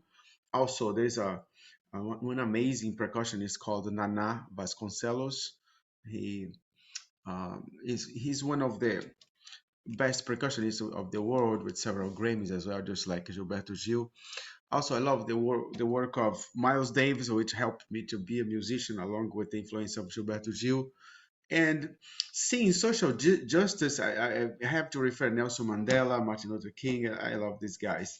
And with that, I kind of learned to use, because there was already other artists working using music lyrics to pass messages of social justice, and they were doing an amazing job.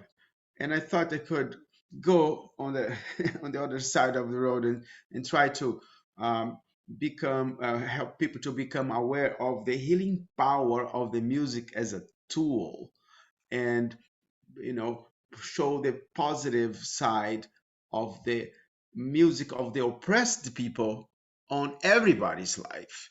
Because most of the time in Brazil, you will see the African descendants and the indigenous, like my mother is, oppressed. I'm a descendant of indigenous black and white, which is basically the main population of Brazil. And I was trying to show this music as a healing power to the population and bringing up the positive side of these influences on my music, on my teachings. I'm a teacher, and showing them how good their lives and their cultures and their arts could be to us.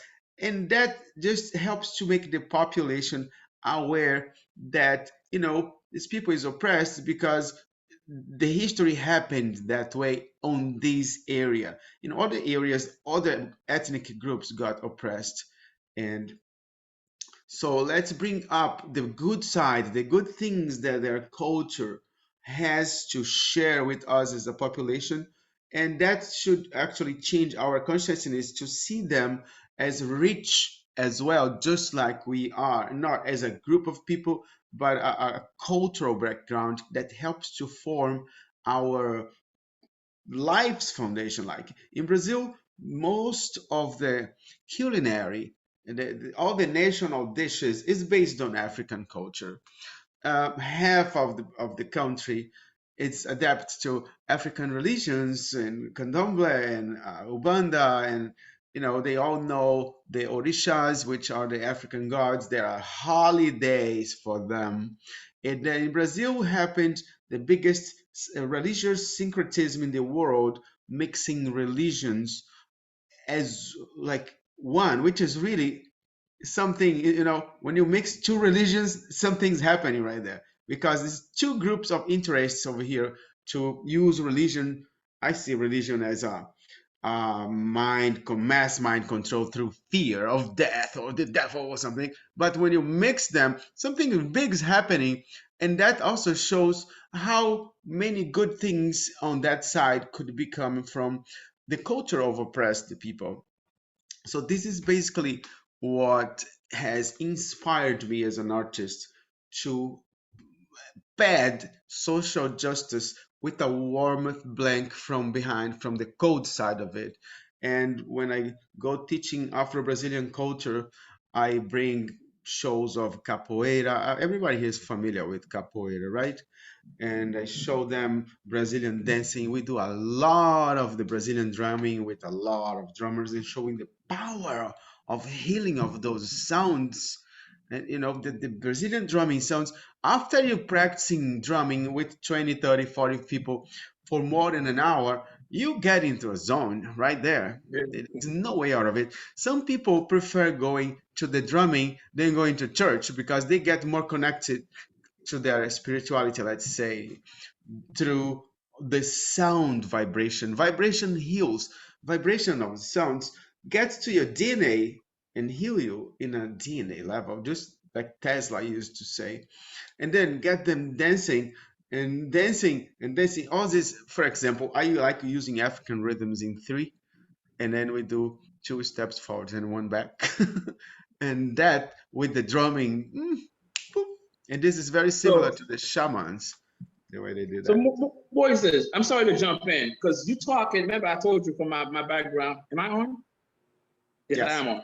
So while you were talking, I'm a percussionist myself. I play percussion.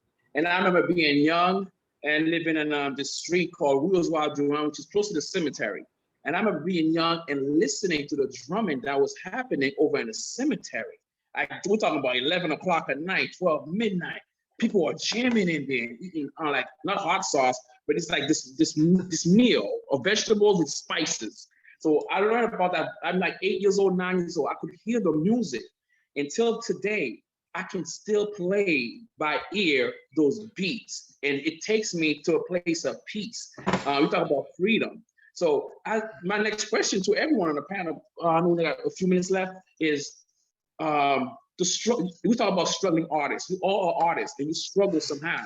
In addition to that, you are making choices to talk about social change. Does that make it harder? If not, share with us what's going on.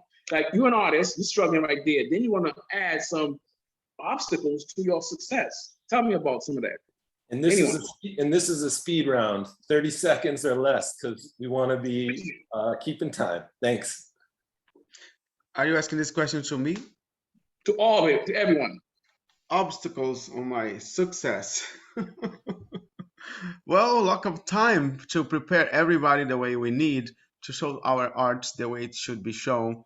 I think when we do not find enough people interested in what you're doing, it's because you're not doing something right. So we need to get professionals to teach it the right way and train people properly.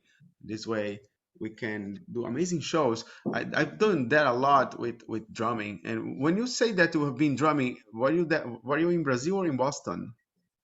No, in Haiti, Port-au-Prince. Ah, okay. And I still do it right now. Yep. Thank you. Okay. You're welcome. Rashawn, did you want to jump in?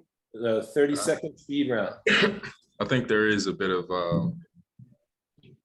complications when it comes to being an artist and trying to be fruitful and also have a message. But I think you have to just be real with yourself. And oftentimes when I hear instances of artists who struggle with that, the moment they're honest with themselves and they're just true to their own messages, when they break through and they do see that success they're looking for. So I think just being honest with yourself and true to your messages is the key to that.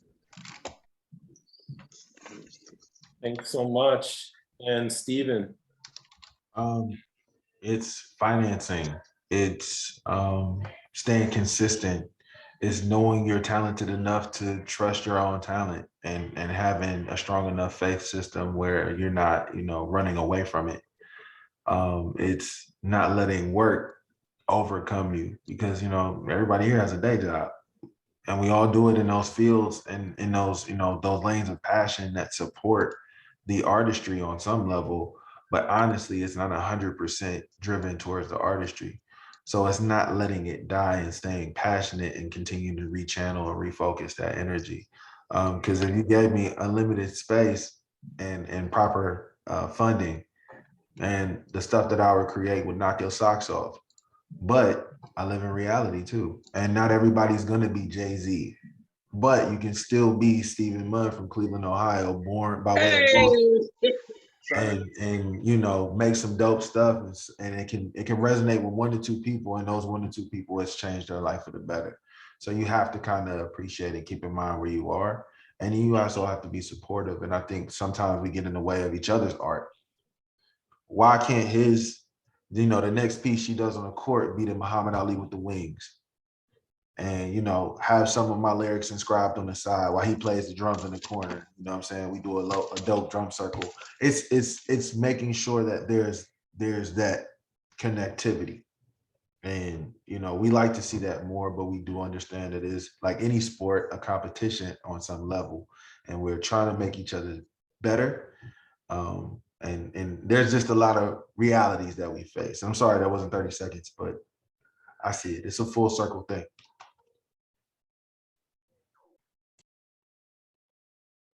Thanks so much. And Maria, we'd love to hear your 30-second speed round. Stephen, appreciate that connectivity, intersectionality, connection, and throwing it back to Maria. Yeah, I really appreciate all of that too. I would say like maybe 2 things. One is just learning how to, take care of yourself as you try to take care of and work with everybody else, especially as like a femme. We sometimes forget to protect ourselves, take care of ourselves. And I think the other is like wanting to share, make things open sourced, and share agency with other people while not while trying to make sure your ideas don't get in the wrong hands, and then you just get like ripped off by corporations and your work stolen, because that's like an ongoing struggle I'm dealing with. So yeah, I'm like, this is open source for some people, but not Nike, for example. I'm trying to make it to the level where somebody want to steal my stuff on a Nike level. I'll tell you, that's really, not a compliment. I think that's really cool though. I'm sure it's not exciting when you're in the seat, but I think, even learning how to do that, somebody get her a PR team. Right, yeah. I think that I understand what he's trying to say. I understand nobody wants to happen to them, but it means you've worked yourself into that position to where you're noticed, to where they like your work that much. So I understand both sides. Yeah, that's a nightmare that could have a dream ending. I hope so. It's like the young lady that like a dreamy lawyer. We only got a couple of seconds left, but that young lady that was about to get her joint ripped off of TikTok, and it ended up being a part of the BET award ceremony. It's always gonna come back to the truth. They just have to do a little bit of research. Keep doing your thing though.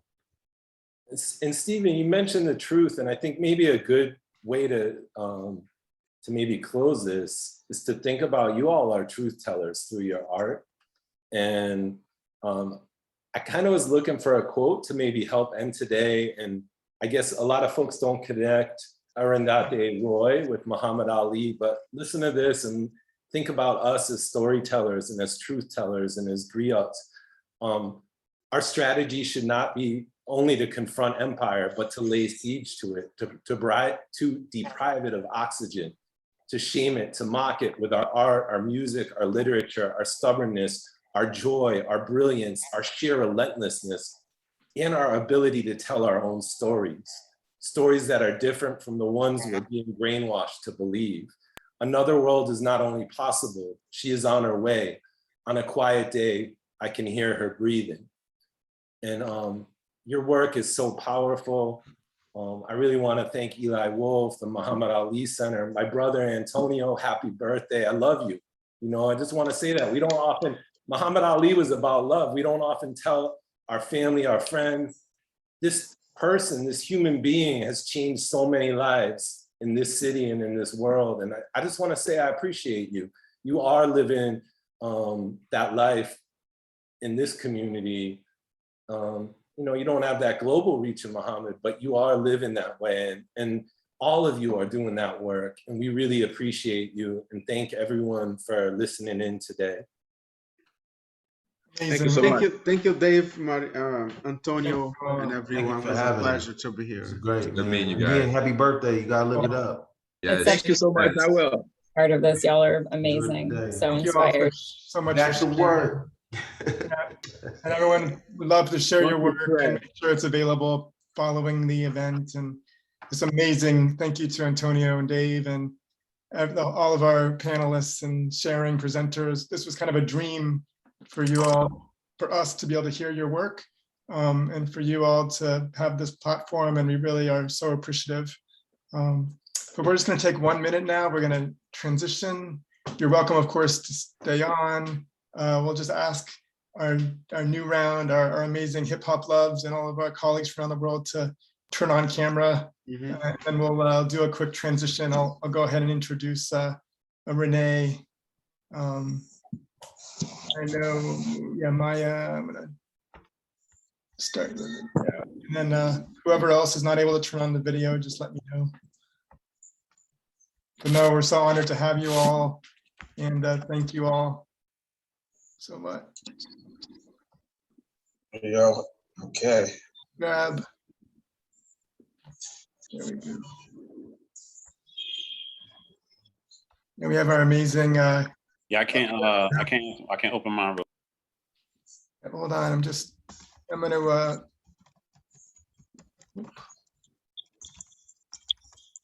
Take your time. The video should be on now. Yep. Awesome. Well, thank you all so much.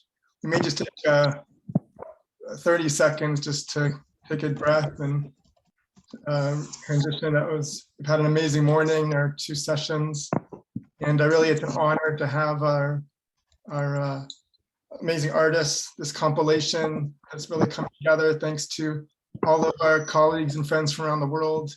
And it's just an honor to have Renee John Sandy. We're going to turn it over to Renee to take us through the session. Renee, just let me know when you want me to share screen or put things up. Okay. I'm going to turn it over to you, Renee. Okay. Hey, good afternoon, good evening. Could be good morning for some people here. My name is Renee John Sandy. I'm a co-founder and executive director of the Hip Hop Loves Foundation. And our mission is to educate and empower youth globally.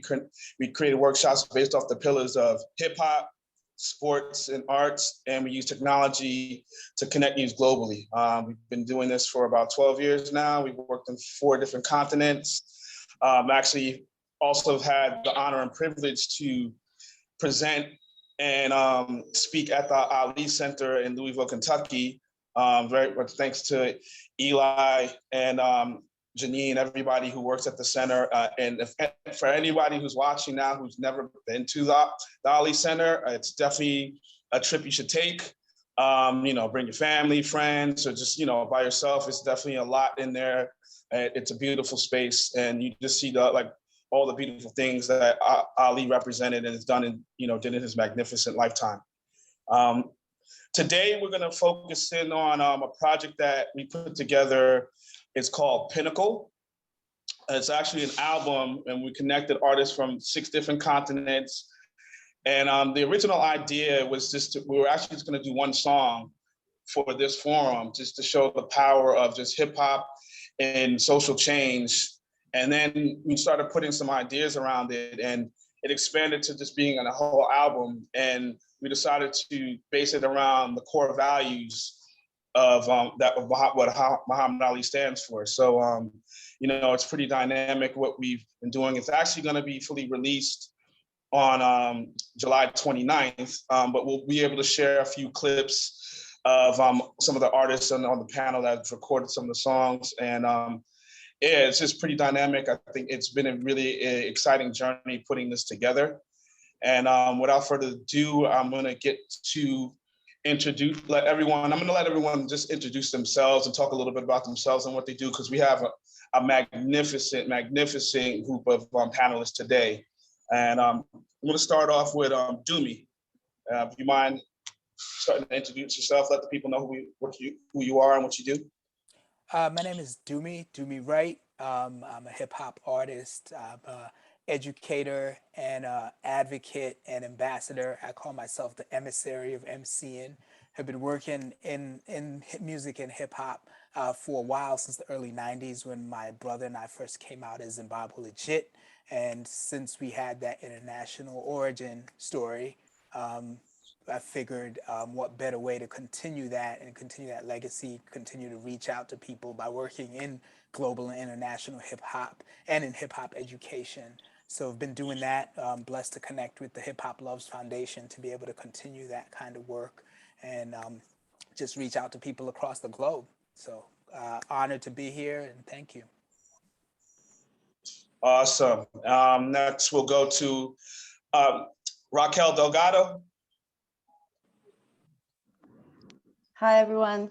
My name is Raquel. I'm from Barcelona, Spain. I'm the Deputy Executive Director of Hip Hop Works, a global nonprofit organization. And we work to educate and empower the youth using hip hop values and elements. So it is a pleasure to work with people from all over the world to bring education and positive messages. Great, awesome. And go next to Majestic the God.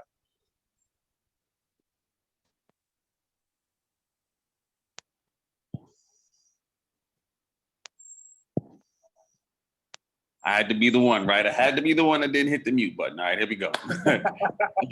Peace, everybody. My name is Majestic the God. I'm an MC, hip hop artist, DJ, producer, and educator from the Bronx, New York. And it's just a blessing to be a part of this, to be honest with you. You know, all of this work that we've all been doing, you know, this is not the first time with some of my brothers and sisters here. We've been doing this work the last year and a half, 2 years or so, and it's just really been a blessing. So to do this now in the name and the honor of a great person like Muhammad Ali, that's just such a blessing. So it's an honor to be here. Awesome. Next we'll go to Maya Jupiter. Hi, everyone. It's so nice to see you all. So I'm from Sydney, Australia, but currently live in Los Angeles. I've been living in LA for the last 14 years now. And right now I'm coming live to you from Istanbul, Turkey. So it's nighttime. So it's really nice to be with you all. I'm a hip hop artist. I like to call myself an artivist, which is an artist activist. I have a background in radio and television. I used to produce and present the hip hop show, Triple J's hip hop show in Australia, and I was a VJ. I also do songwriting workshops with youth. I have been doing that for the last 20 years, just really facilitating spaces for young women to write, write songs and to really just express themselves. And in the United States, I started a company with some friends called Artivist Entertainments. We produce events, put on talks, and just really love to support artists who are making positive social impact with their art. But my most important job is that I'm a mother of a 6- and 8-year-old, and that definitely takes most of my time these days. Awesome, awesome. All right, we'll go to Exodus Payne.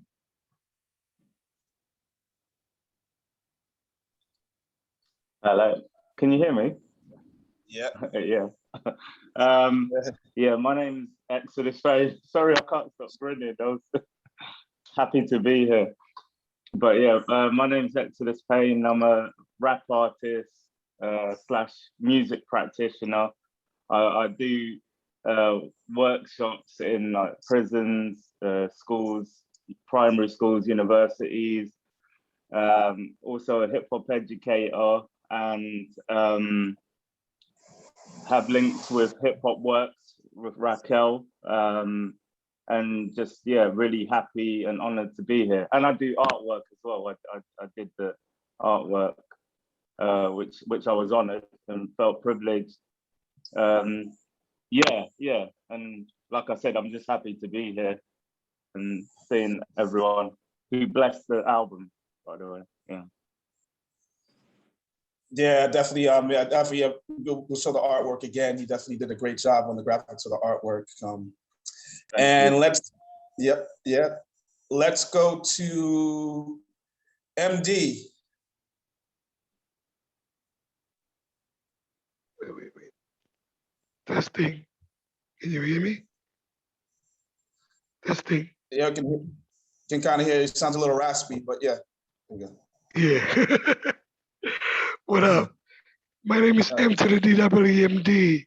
I'm from Jakarta City, Indonesia. So yeah, I'm a rap MC and DJ representing hip hop all the way in Indonesia, you know what I'm saying? And so yeah, I started since early 90s and then until now. So yeah, I'm very happy to be here. I feel blessed, especially to these projects. Muhammad Ali, yeah. I like Muhammad Ali, you know what I mean? Yeah. I like Muhammad Ali. Muhammad Ali, yo. He's the greatest. And I'm very happy to be here. Yeah. Awesome. Awesome. Then we'll hop over to Sir Highlight. Yo, what's going on, everyone? It's Sir Highlight, hailing from Brooklyn, New York. It's a real pleasure to be here. I've taught a few workshops with the Hip Hop Loves Foundation. I'm a rapper, writer, performer. been doing this over 20 years, and my dad Ali was his idol. I literally grew up with Ali idolism just always around me. So it's been kind of cathartic as well as a pleasure and an honor to be a part of this project. I'm really happy to be here. Awesome. Is Mira on here? I'm trying to look through the participants to see if Mira got on here. I don't see her. Okay. So let's hop into, I think we got everybody so far. And Eli, I wanted to get everyone to talk a little bit about their experience in regards to recording this project. And I thought maybe a good lead in would put a video on of one of the songs with Do Me Right from Spirituality. Yeah, perfect. Let me pull that up. Okay.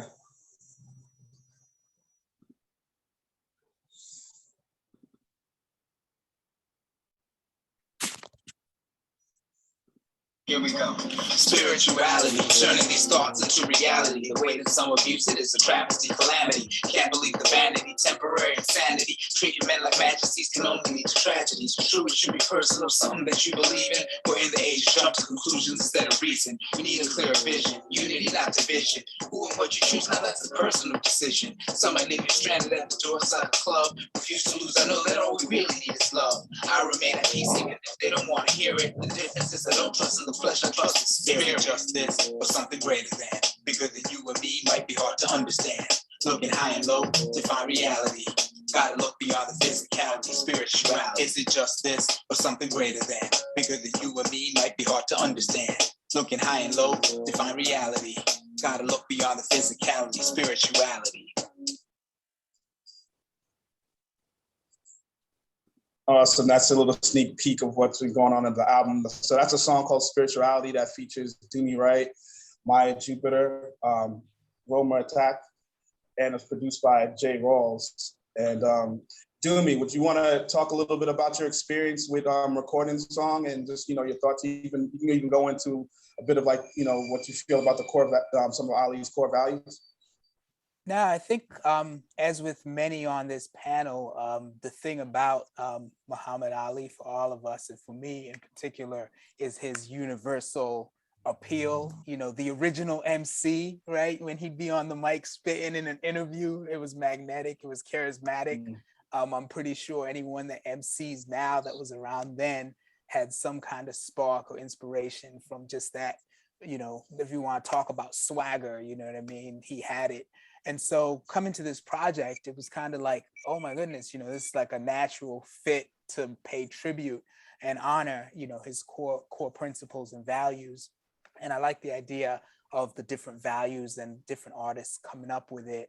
And the thing that was interesting was kind of how we're all artists in different cities, countries, continents, but coming together, which I think also embodies, all of those principles of bringing people across the globe together and standing for something and talking about something. You got to kick something that means something. So that was really important.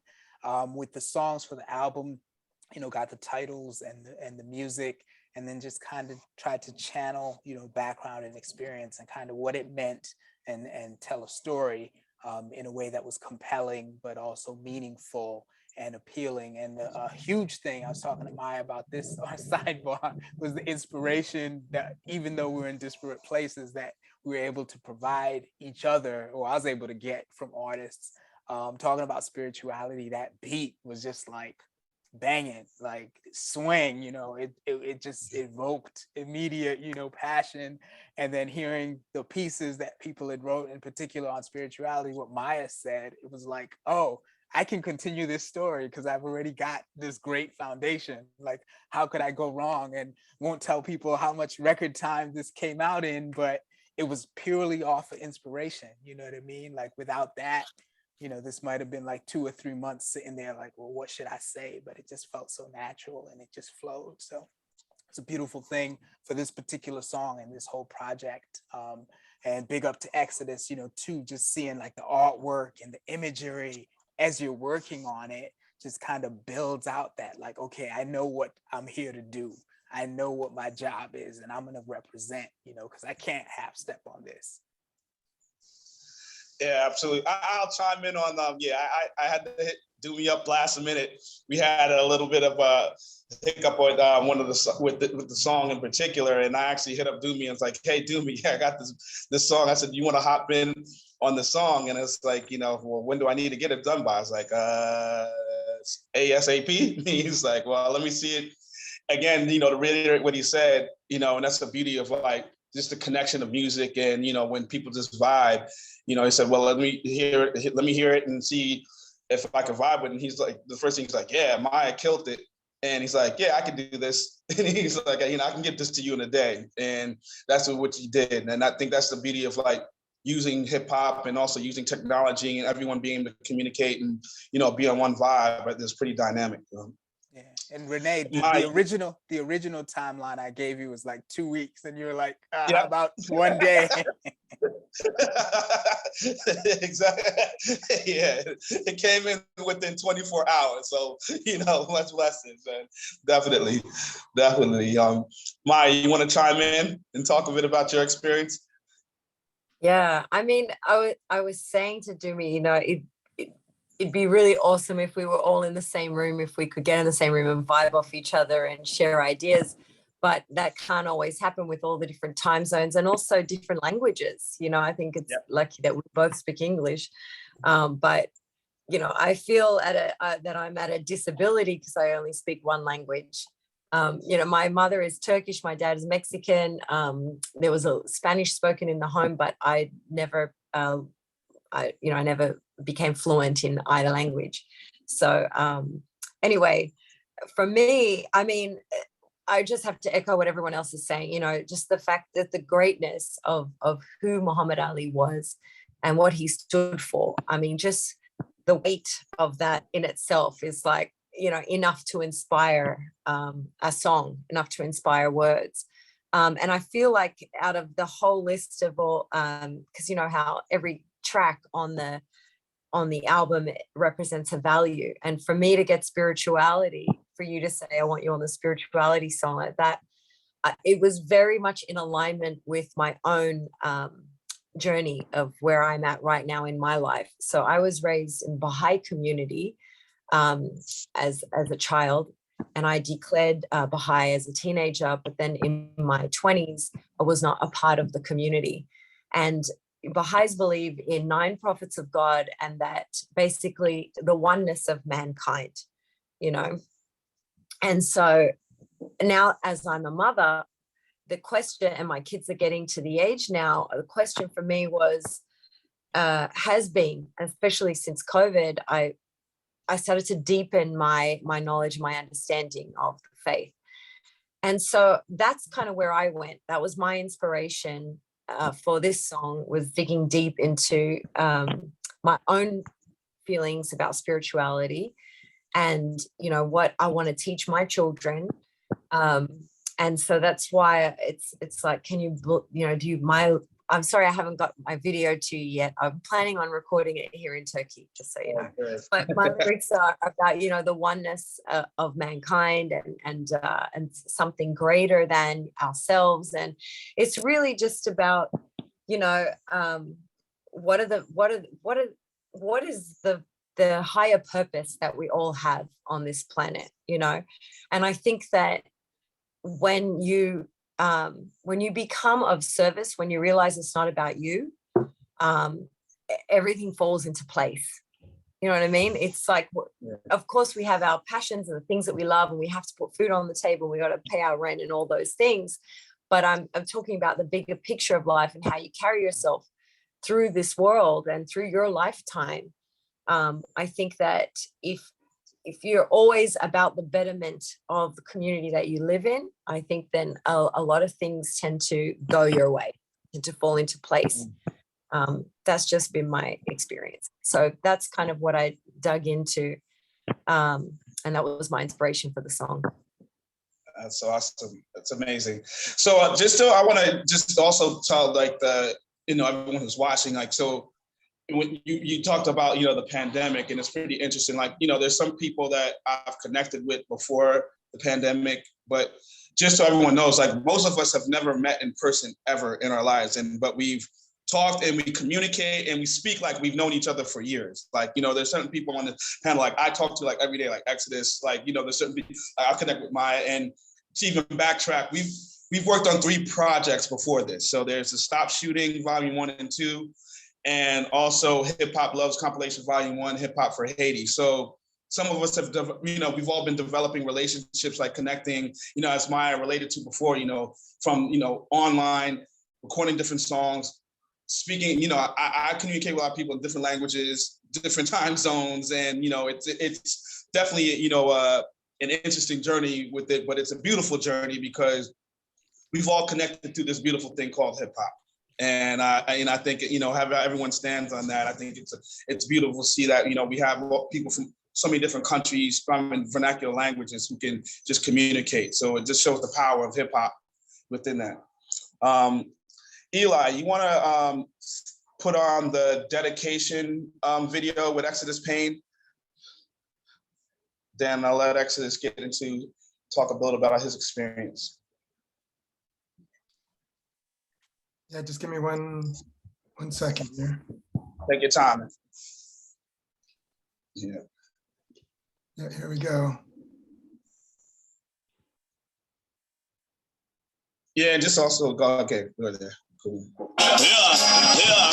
No time shall be wasted when dedicated to greatness, fighting against the ropes. You can cope if you face it. I rumble in the jungle through my notes in its matrix. Rope a dope, I fighting words, they stick and move. It's written proof, pound for sound. I'm down, but not out for the count. Never.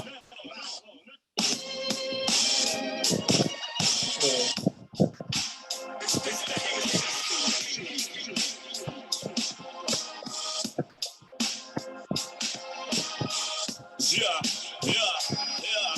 No time shall be wasted when dedicated to greatness, fighting against the ropes. You can cope if you face it. I rumble in the jungle through my notes in this matrix. Rope a dope, I fighting words, they stick and move. It's written proof, pound for sound. I'm down, but not out for the count. Never. All right, cool. You spun it like 3 times. All good.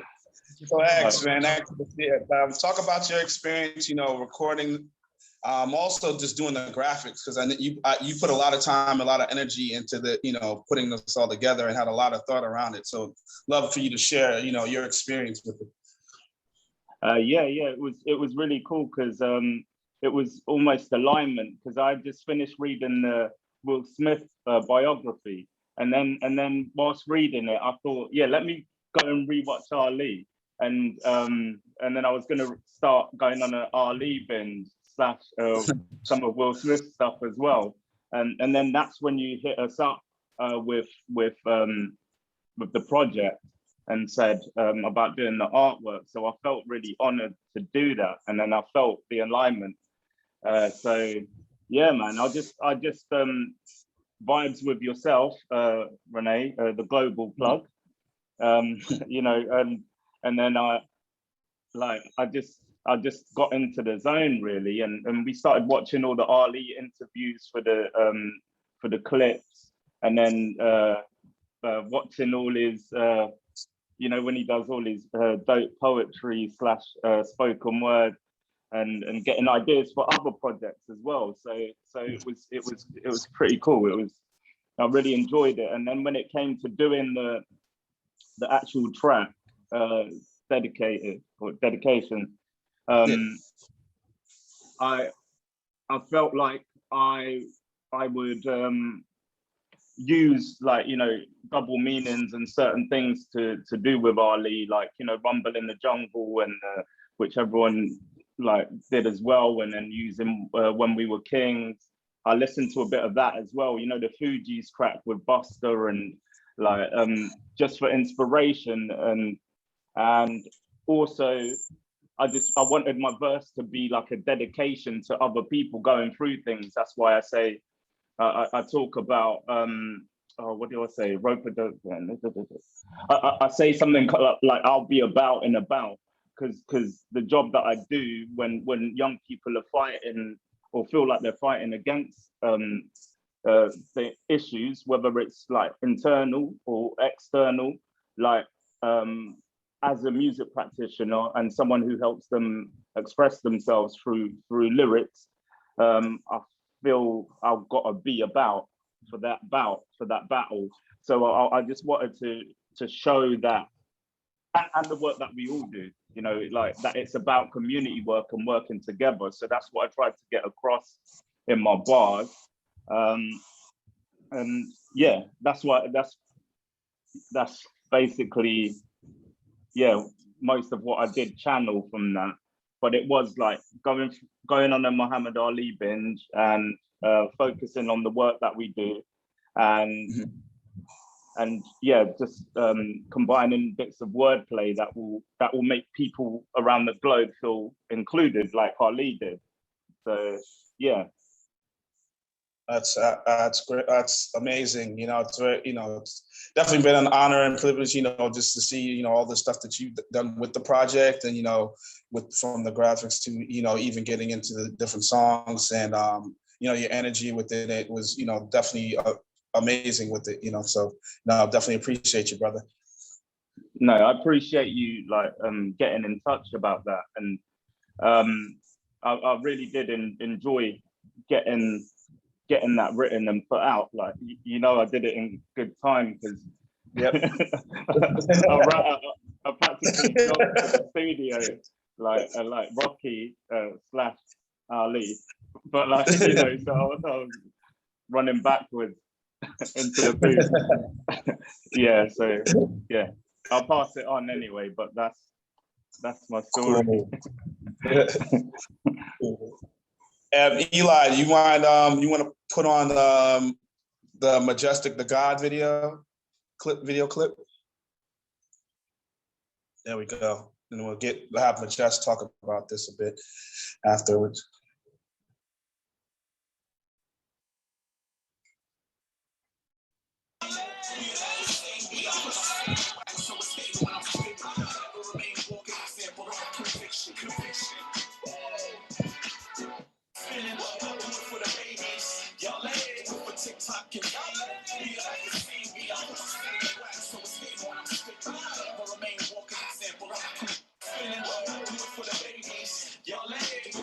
There we go. Okay.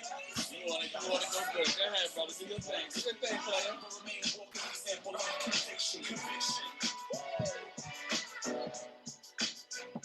Yeah, we up in Global Sound Studios, man. I am MDG, aka Majestic the God, man. First time in the studio, about 4 months, man. Up over here with brother. We gotta get the production name, bro. Awesome. So yeah, Majestic is a producer, an artist, A&R. I mean, he's DJ as well. And, you know, he produced a few tracks on this album and also rhymed on the album. Majestic, you want to share a little about your experience with the project? Yeah, man. I mean, again, big up to you, my brother, for the alley-oop, the global plug. You know what I mean? The global plug, baby. We got to get this man a shirt, stop playing. But, you know, big up to you for the oop on it. And it was kind of crazy, too, because I was catching it in the late end. I was actually down south and was planning to get back to New York City to record. And then I didn't end up getting there the week when I was supposed to. And I'm like, all right, I got to go to the studio down there. The day of the studio, I had to switch to another studio. Like, I had to, you know what I mean? I had to make it happen. But everything worked out like it did. Went in the studio and put down for a couple songs there, actually. I think it was 3. I don't know, 3. I forgot the number, but it was work. And I went in there. And it was my first time in the booth in about 4 months, actually, too. So it felt amazing. So thank you again for that opportunity. Cool, awesome, man. And yeah, like I said, Majestic is an amazing producer. You know, MC, he put a lot of work into this, so it's definitely much blessings for, you know, your energy and being a part of this. And I'll actually we'll jump into Sir Highlight, because he was also featured on the songs as well. So, and you know, he has a lot, you know, he had a lot of you know, inspiration from Ali. So I'll let Sir Highlight talk a little bit his experience with the album. Hey man, it's great to be here, and yeah, getting on a track with Majest for Conviction was just really dope, super fun. My process was I kind of looked into like Ali's quotes. I've always been into like other people's quotes. It kind of inspires me to be a writer. So just like reading down the list of things that he would say, a lot of it I knew, some of it I didn't, which was really cool. It's always good to like learn something about someone you've looked up to before. I think that's always like a cool part of history. So I just got in there and just started writing and just tried to keep it onto the topic for Conviction. I was also on the track Giving, and I do this weekly series called Thursday Birthday. We're 120 weeks strong now. So I feel like Conviction is also something that I personally can attest to, and Giving is something I can personally attest to. I'm a very generous person, and anyone who's been around me knows that. So it was, like I said before, it was cathartic as well as just an amazing experience to work with all of these artists who are just super smart and talented and inspirational. I mean, Maya Jupiter, Exodus Pain, Majest the God, like everyone on the project, no one's an amateur here. Everyone's a professional doing professional work. And that just makes me want to be better. As Exodus Pain once told me, steel sharpens steel. So I'm just looking forward to getting sharper with a great group of people.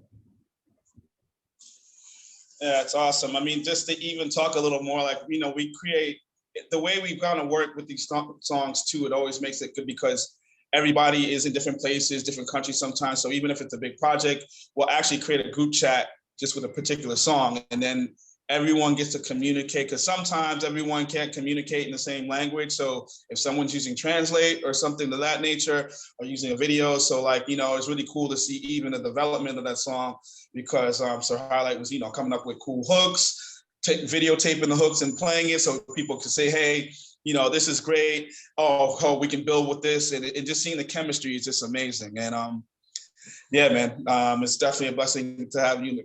And I know he talked a little bit before about the workshops he's done with Hip Hop Loves. We actually did a really awesome workshop some years ago, and it was based off of Shakespeare, and doing hip hop workshops based off of, using Shakespeare, getting to iambic pentameter, people familiar with Shakespeare's style of writing.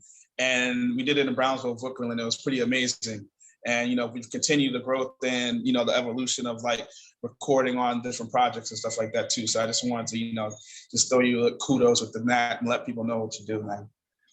I'll take the alley-oop every day. Yeah. And everyone, all artists, please put your Instagram pages down so people can start following you too. And like you said, like, Sir Highlight does every Thursday, a Thursday verse day. So he does it, he'll do a different verse, a rhyme every Thursday. It can come on at 7:30 Eastern time. Am I correct? Around 7:38? 7:30, sometimes a little later, but 7:30 is the goal. Okay. Yeah. But it's consistent, like you said, it's been over 120 weeks. Also shout out Exodus Pain a bit, because he was one time doing an album a month for like about 40 months. So, definitely check him out, check out some of his work, and check out everybody's work here. Cool, great, awesome. Mira's here, so we'll get into Mira in a second, but I'll get into MD because the three of you guys actually did a song together. It was Majest, you, MD. So MD, you want to share your experience with the project? Yeah, well, actually for this project, my voice is kind of like, what you called before, Renee? Raspy? Yeah. My voice? Oh, raspy. Yeah, your voice is a little raspy, yeah. Yeah, a little bit raspy. I wasn't that healthy. I mean, my voice still like this, but I feel this energy, the beat from Majestic, the God. Yeah, I love your beat, bro, for real. It was like, the energy was like, damn, this song is like, and then Renee come up with, this for Muhammad Ali projects. And then I'm a fan of Muhammad Ali. I was like, this energy was like so dope. I need to make this. And it's okay for my voice a little bit sound raspy, like sticky fingers sound like this anyway. Yeah. So why not? Let's get it on. You know what I'm saying? So yeah, I jump in and write this down, and I imagine, I feel the spirit of Ali being here. It was like, so yeah, I write down a couple of some lyrical style, some rhyme. I try some rhyme, a rhyme that I never done before, and yeah, you should listen it. You guys should check it out later on when it's ready to be served. Yeah. Awesome, man. Yeah. Yeah, and just to know, MD again, he's in Indonesia, so it's about 4 or 5 o'clock in the morning. So I mean, we got some real troopers out here. It's late night. Maya told me midnight. About to introduce Mira. It's like 4 o'clock in the morning, like 4 a.m., about 5 or 6 a.m. in the morning. It's Saturday already in Australia, but Eli, if you want to put Mira's video on, we'll do that, and then we'll just have her chime in. So. And peace and love to Do Me Right. He had to leave for where he was actually in the middle of work. So Together, can't achieve it. Make these days count. Stop counting by counting days. Cause a man with imagination grows bigger wings.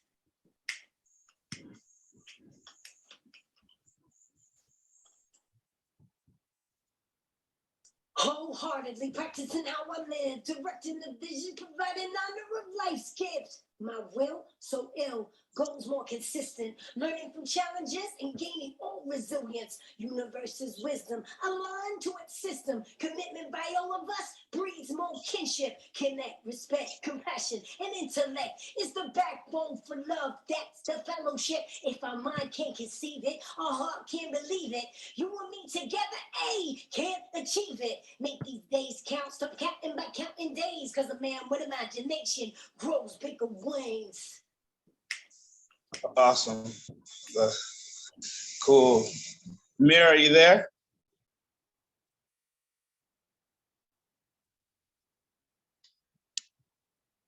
Is she here? Thought it would be a cool lead-in for her to talk, but she disappeared. I don't think she's on. I don't think she's it's just amazing to share her clip. It's so great. All of the clips are awesome. Okay. All right. Yeah, I thought she was on, but anyway, yeah, Mira. Yeah, she's awesome. I actually met Mira through Maya Jupiter. Actually, we connected on another song that from the Haiti project, which was, something phenomenal. It was a very project. It was a song called "Not Another Day," which is very much about women empowerment. You guys can check that out. And yeah, it was pretty awesome. And I also wanted to mention, we got into a lot of different songs, but there's another song on here. We went beyond even the core values of Ali. And this song we actually did first, sometime years ago. It's called Lord of the Rings. And it actually had Vanessa Shakur, who was a presenter yesterday, who long-time friend, Punchline, and the producer Ski Beats. And this really embodied the element of everything we've been talking about over these past couple of days in this forum, because basically how the song came about, we went into Church Street Boxing Gym in New York City, and Vanessa was a former professional boxer, and Vanessa started to do some training, and we took audio sound clips of her training in the gym, like punching bag, jump rope, and just different sounds in the boxing gym. And then Ski Beats put it all together and made a beat over it, and Punchline rhymed over it. So you'll be able to hear it when we release the album. But it just shows that connection between hip hop and sports, and how you can really, connect the two around that, and create social change within that. And speaking of which, I wanted to get Raquel in and to really just talk about within your work and how we connected, because Raquel, people joke around saying I'm a plug, but Raquel's kind of the plug here too. She's connected to a lot of us here as well. And, just talk a little about how the positive influence in hip hop, your work within it, and just how this how hip hop is so powerful within social change in the world. Mhm. Yes, well, firstly, I want to say that it has been amazing to see how everybody immediately, since you created the group to start working on this project, started writing the lyrics, and everybody was so excited. So I think that it's beautiful. It has been beautiful to see how everything, all the work, all the songs have been produced very, very quickly. So it's amazing, and I really want to thank everybody because it has been amazing. And about hip hop and social change, I think that we, the members of hip hop culture, for us, values are very important, and all our work is focused on those values. Values of hip hop culture like peace, love, and unity, but we can feel represented by the values of Muhammad Ali and all those positive values that we can find in community. So I think that it's beautiful to see the power of a culture that puts together creativity, but also solidarity, empowerment, and we can see how the community is very involved in bringing support to the community. And that is something that we can find everywhere. So I think that it's powerful to see how the culture, the hip hop culture, is saving lives and is bringing a lot of support and education and empowerment to youth and to the different communities. The same way in America, Latin America, in Asia, you can go to Tibet and you are going to find hip hop. You can go to Uganda and you are going to see amazing people working with refugees, bringing positivity through breaking and through the different elements. So I think that it's really powerful when we connect globally, because we can find a lot of things in common, and we are really powerful. I think that it's powerful to keep building and to keep working together in different projects just to bring education, empowerment, and to bring support to the community and social change. Awesome. Maya, you want to add in on, you want to chime in on that a little bit?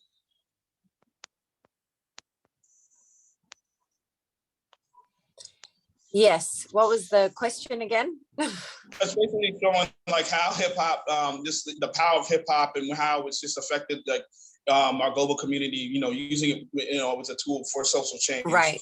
Within Yeah. I think my mind went to, because we did a massive tour around Istanbul today, just seeing, the Blue Mosque and the Hagia Sophia and all these places. And immediately when you were talking, Raquel, I thought about how we were driving back to the hotel in a taxi and my kids were like, hey, look at all the graffiti, because I've taught them about, what's a piece and what's just a tag, and how tags evolve into full pieces eventually. And, that whole discussion, well, why do people tag things? I say, well, they want to be seen. They want to be heard. They want their names out there. Right. And it's like, but it doesn't look good. I said, but eventually it will become a nice, beautiful piece, won't it? So just driving and just seeing block after block of amazing graffiti here in Istanbul, and just brought such a smile to my face that these are things that I also seek out, whenever I travel. It's like, where is it at? Where's the hip hop at in this town? Anyway, I think, for me, my experience has through facilitating songwriting workshops in Australia. There was a course that we ran. It was the first of its kind where the young women got accredited with, basically there's a technical college called TAFE that is subsidized by the federal government. So it's quite affordable to go to college and get a degree. And this course that we ran was a hip hop course through a community center, but it ended up providing, it was a 3-month course, ended up providing the students with a certificate accreditation that they could use to go into TAFE and get their high school certificate or to register into another course and continue their education. So that was a very real, tangible example that I saw, 20 years ago in Sydney, how it affected and changed people's lives, how hip hop, made a real difference in people's lives. But, we can all speak about our own personal experiences about how hip hop saved our lives. For me, it's really these days when I facilitate songwriting workshops, I see it as the space of an opportunity for community to convene, to basically for people to give testimony and for there to be witnesses. And I think it's so important for healing that especially people of color or BIPOC, to have these spaces. And it's a collective songwriting workshop that I love to facilitate, which means we all kind of come together, talk about our personal experiences and, channel it into a song. And then you start hearing, oh yeah, I agree, I relate to that, or this happens, well, that happened to you, or that happened to me too. You start hearing these, conversations that get generated that wouldn't otherwise happen if this space was not facilitated, right? And I think more so even now, because we spend so much time socially online on our phones, we really need these physical spaces, these places when we're actually in person, in real time, being with one another, and the purpose is not how dope the song is at the end of the day. The purpose is the connection and the community building that happens.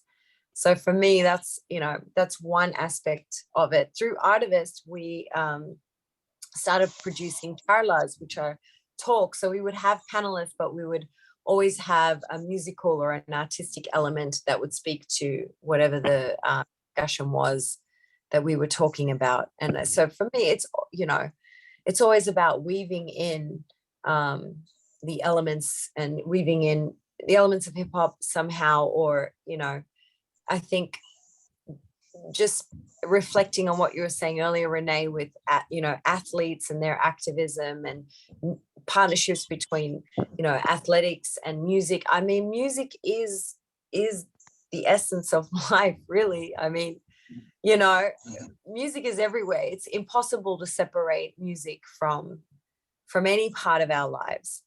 It is definitely a language of the soul. Today, in Turkey, you hear the prayers from the mosques, 6 times a day. And just hearing the melody of the prayer, not knowing what it's saying, it grounds you in such a profound way that you don't feel in other countries, like that I don't feel in Australia or I feel in America. Maybe being by the ocean is similar for me, or being in nature, immersed in nature, in a forest, by a lake, then I feel that.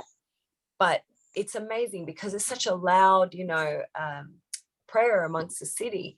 And all of a sudden you stop in a way. It just resonates with you. And I don't know, for me, it just touches something inside and makes me just start thinking about all the things that I'm grateful for, the many blessings in life that I have. And maybe it's because I'm a mother and my responsibility for these 2 other human beings. But it just kind of gives you a moment to put everything back into perspective. If somebody pissed you off or any little thing that's annoying you, it's like, let it go, not important, And I think coming back from me, that has always been hip hop. I always say hip hop is my culture, That's what I identified with growing up in Australia when I was neither anything. I was always the other. Not Australian enough to be Australian, not Mexican enough, not Turkish enough, like always living in the gray area. Hip hop was something I completely identified with, I was drawn to. I was like, this is what I understand. I relate to this. And it really, I am forever grateful for hip hop because it did save my life. Absolutely. Thank you for sharing that, because that's very powerful for sure. Within that, Majest, I want you to chime in on this real quick. since, because I want a lot of people to know that you also work in the education system as well as all, you know, everything you do. So chime in a little bit about that. And then I'm gonna do a little speed round wrap up with everyone can just, you know, share a quick piece before we, you know, we have to close out the day. But go ahead, Majaz. Yeah, I mean, I've been a dean at a charter school for about 11 years. And then, you know, I also teach DJing and production as well. And that right there, I think, is one of the most amazing things in the world, right? Obviously working with young people, but then using the vehicle of hip hop to teach, to inspire, you know, to mentor, just to grow, you know, because, and that's what it is, right? Hip hop is life, it's of the soul, you know, it's spirituality, it's intelligence, it's all these different things. And so I've always blessed to been able to, especially, I was talking to someone the other day, like, you know, early in my career, someone referred to me kind of like as the rapping dean, and I really like could not stand it. Yesterday, a brother of mine gave me, because it that sounds a bit for the rapping dean, right? But then he broke down, you know, our understanding, especially people from the melanated community, and how we look at a dean and them as a symbol. And when he said that to me yesterday, it actually gave me a whole lot of perspective, like, oh, okay, right, the rapping dean. So being hip hop and being in education and being able to show that and give that example to the children, I'm just blessed for it. Dope, man. Cool. All right, everyone. We're gonna start wrapping up. So I want to get about 30 seconds to about each people. You can share, you know, stuff you're working on, whatever it is, and throw a quick. This is a quick note to throw into. How do you see hip hop? You got to keep it brief. How do you see hip hop in 5 years really making the social, really impacting social change in our global community? I'm starting with Exodus.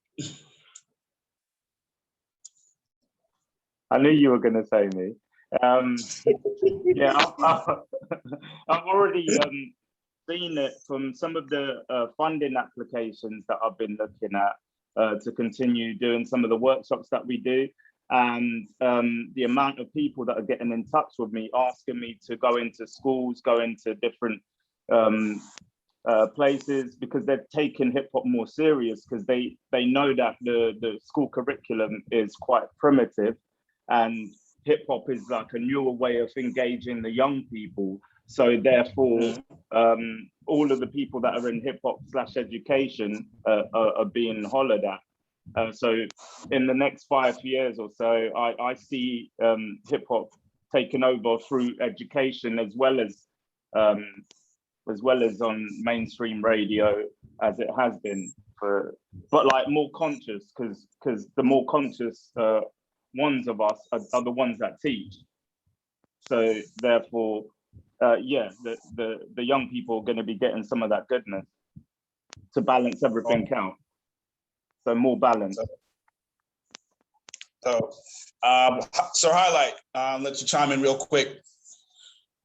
I think in the next few years, we're going to see, kind of piggyback off what Exodus Payne was saying, a lot more balance. I think there's a lot more respect for older cats in the industry now. And I think there is more balance between like the little babies and like the Jay-Z's. And I think we're going to see a lot more Kendricks, a lot more Coles, a lot more of that caliber of lyricism, while also pertaining to something that's like spiritual and at the very core of hip hop. And yeah, I'm looking forward to just adding to that every week with my Thursday birthday. Dopeness, man. Yeah, everyone check that out. Raquel, let you just chime in. Go ahead. I also agree with Exodus. I think that globally, all the institutions are right now taking in consideration all the benefits that hip hop education is bringing to the youth, and how we can work with the youth using hip hop values and elements. So I think that we are going to start receiving a lot of interest and support from institutions. That is something positive, because then we can see more workshops on schools. That is something that is very normal in the US, but not in many other countries like Spain, for example. And we are going to see that reflected in the artists of the new generation, all about in their lyricist, the consciousness of the lyrics and so on. I think that it's going to be something positive. Awesome. MD, chime in real quick.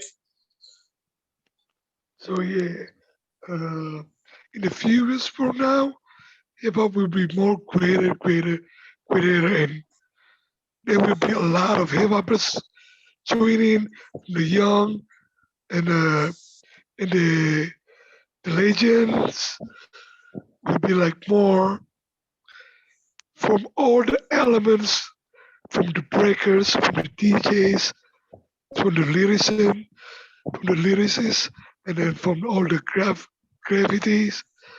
It will be all like, we will be more stronger. We will be more stronger. The community will be more worldwide, will be more global, you know. I mean, for example, like myself, I come all the way from Indonesia, Asia. 5 years ago, I never met Majestic the God.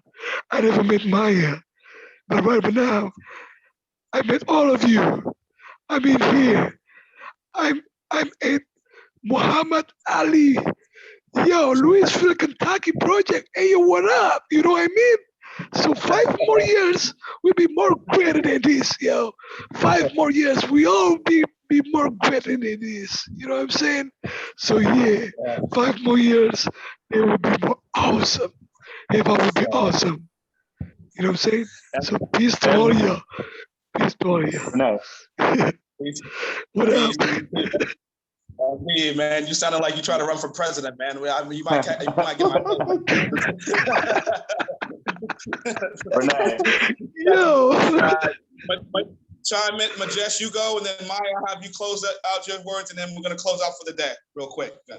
Yeah, man, I just think similar to where we're at in life, you know, there's been some changes on all levels in terms of life, and I think that hip hop is actually going to reflect that. You know, the new earth that we're on, the new direction. Even though there's a lot of things going on that can be seen from a negative perspective, I think there's just very much so a feel of new frontier, new ism, new wealth to create, etc. And I think that hip hop is going to definitely be at the forefront of it because of how it's grown. Okay, awesome. Maya, real quick. Yeah, I was gonna say what I want to see is hip hop heads in political positions. I wouldn't mind a hip hop head on the Supreme Court, even for president. But I think we really start taking up those seats in the Congress and the Senate. You know, but what we're seeing in America is happening around the world. It's same shit everywhere. So. We definitely, we are that generation, right? I mean, hip hop is 50 years old now. So we're those babies that grew up in hip hop who now should be taking those seats, I think. Anyway, I'll leave it there.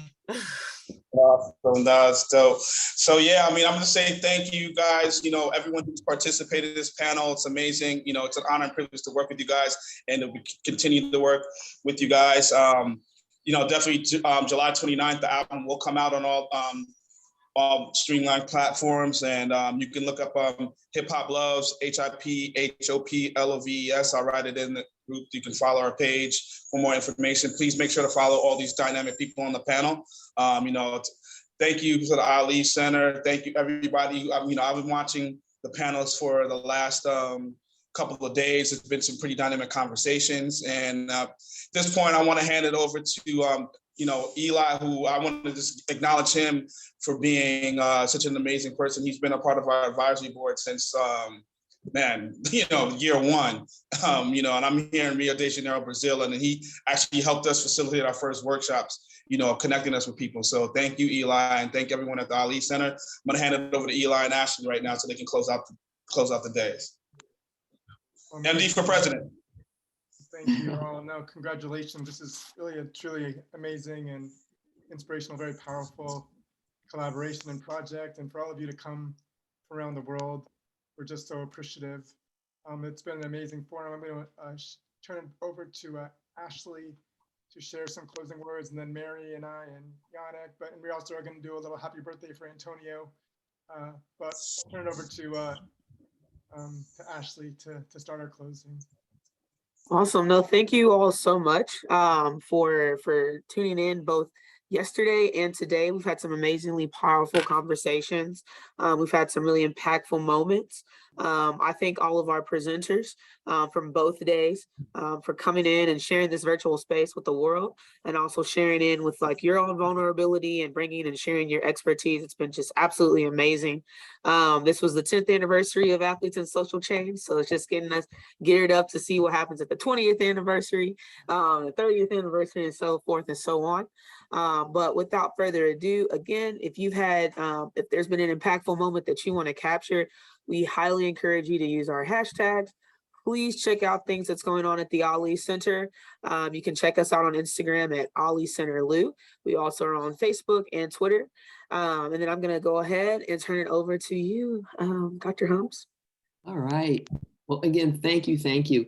Wow, holy we got to do the happy birthday, Mary. Oh, well, should we wrap it up with happy birthday? How about if we do that last? What do you think? Yeah. Okay. Okay, cool. That'll be a great way to end it. Get us all together in song. Yeah, I always love to, and Eli knows me well enough to know I love to wrap things up in threes, right? And so you sort of get 3 points of things that I've heard over the sessions the last couple of days. And so I sort of came up with my 3 as the days were going on. One of them was this notion of global. Even thinking about today, I mean, people, and yesterday and today, we had Brazil and Canada, people in Germany and Macedonia, people from all over who were joining. And who was more global than Ali? Who was more global than Ali? So I think that was just a great tie. Another word that I thought about was the word voice. And over these days, I have looked at redefining what voice means. Sometimes we think voice has to be a sound. But voice doesn't have to be sound. It can be visual. And even from hearing the last 2 days, voice can be visceral. It's what we feel. We hear it, we see it, we feel it. And there was a lot of that over the day. So I absolutely love that as well. And then thirdly is the connections. A lot of you mentioned it, like even with this panel here, we didn't all work it together in person, but look what we've all done, right? Physically in person, but look what we've all done and how we have connected.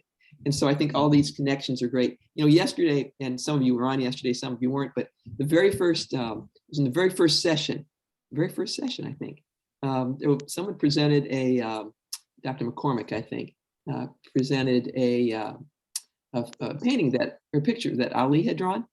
Remember, it was a picture, and I had sort of Ali in the center, and all surrounded by all kinds of different kinds of people, and all. And I couldn't help but think to myself as these 2 days went on, if we could hypothetically have Ali redraw his picture today, what would he put in it? What would he put in it now about what's going on in the world, and how he would hear everyone we've heard over the last couple of days putting his life into action? What would that be like? It's something to think about, hey? Something to think about. So I think a really great way, again, to end this is celebratory. So Eli, I think Eli's going to be leading us in happy birthday. Is that right? Love it. And thank you, everybody. Thank you, panelists, moderators, Ali Center. Everybody. Y'all are great.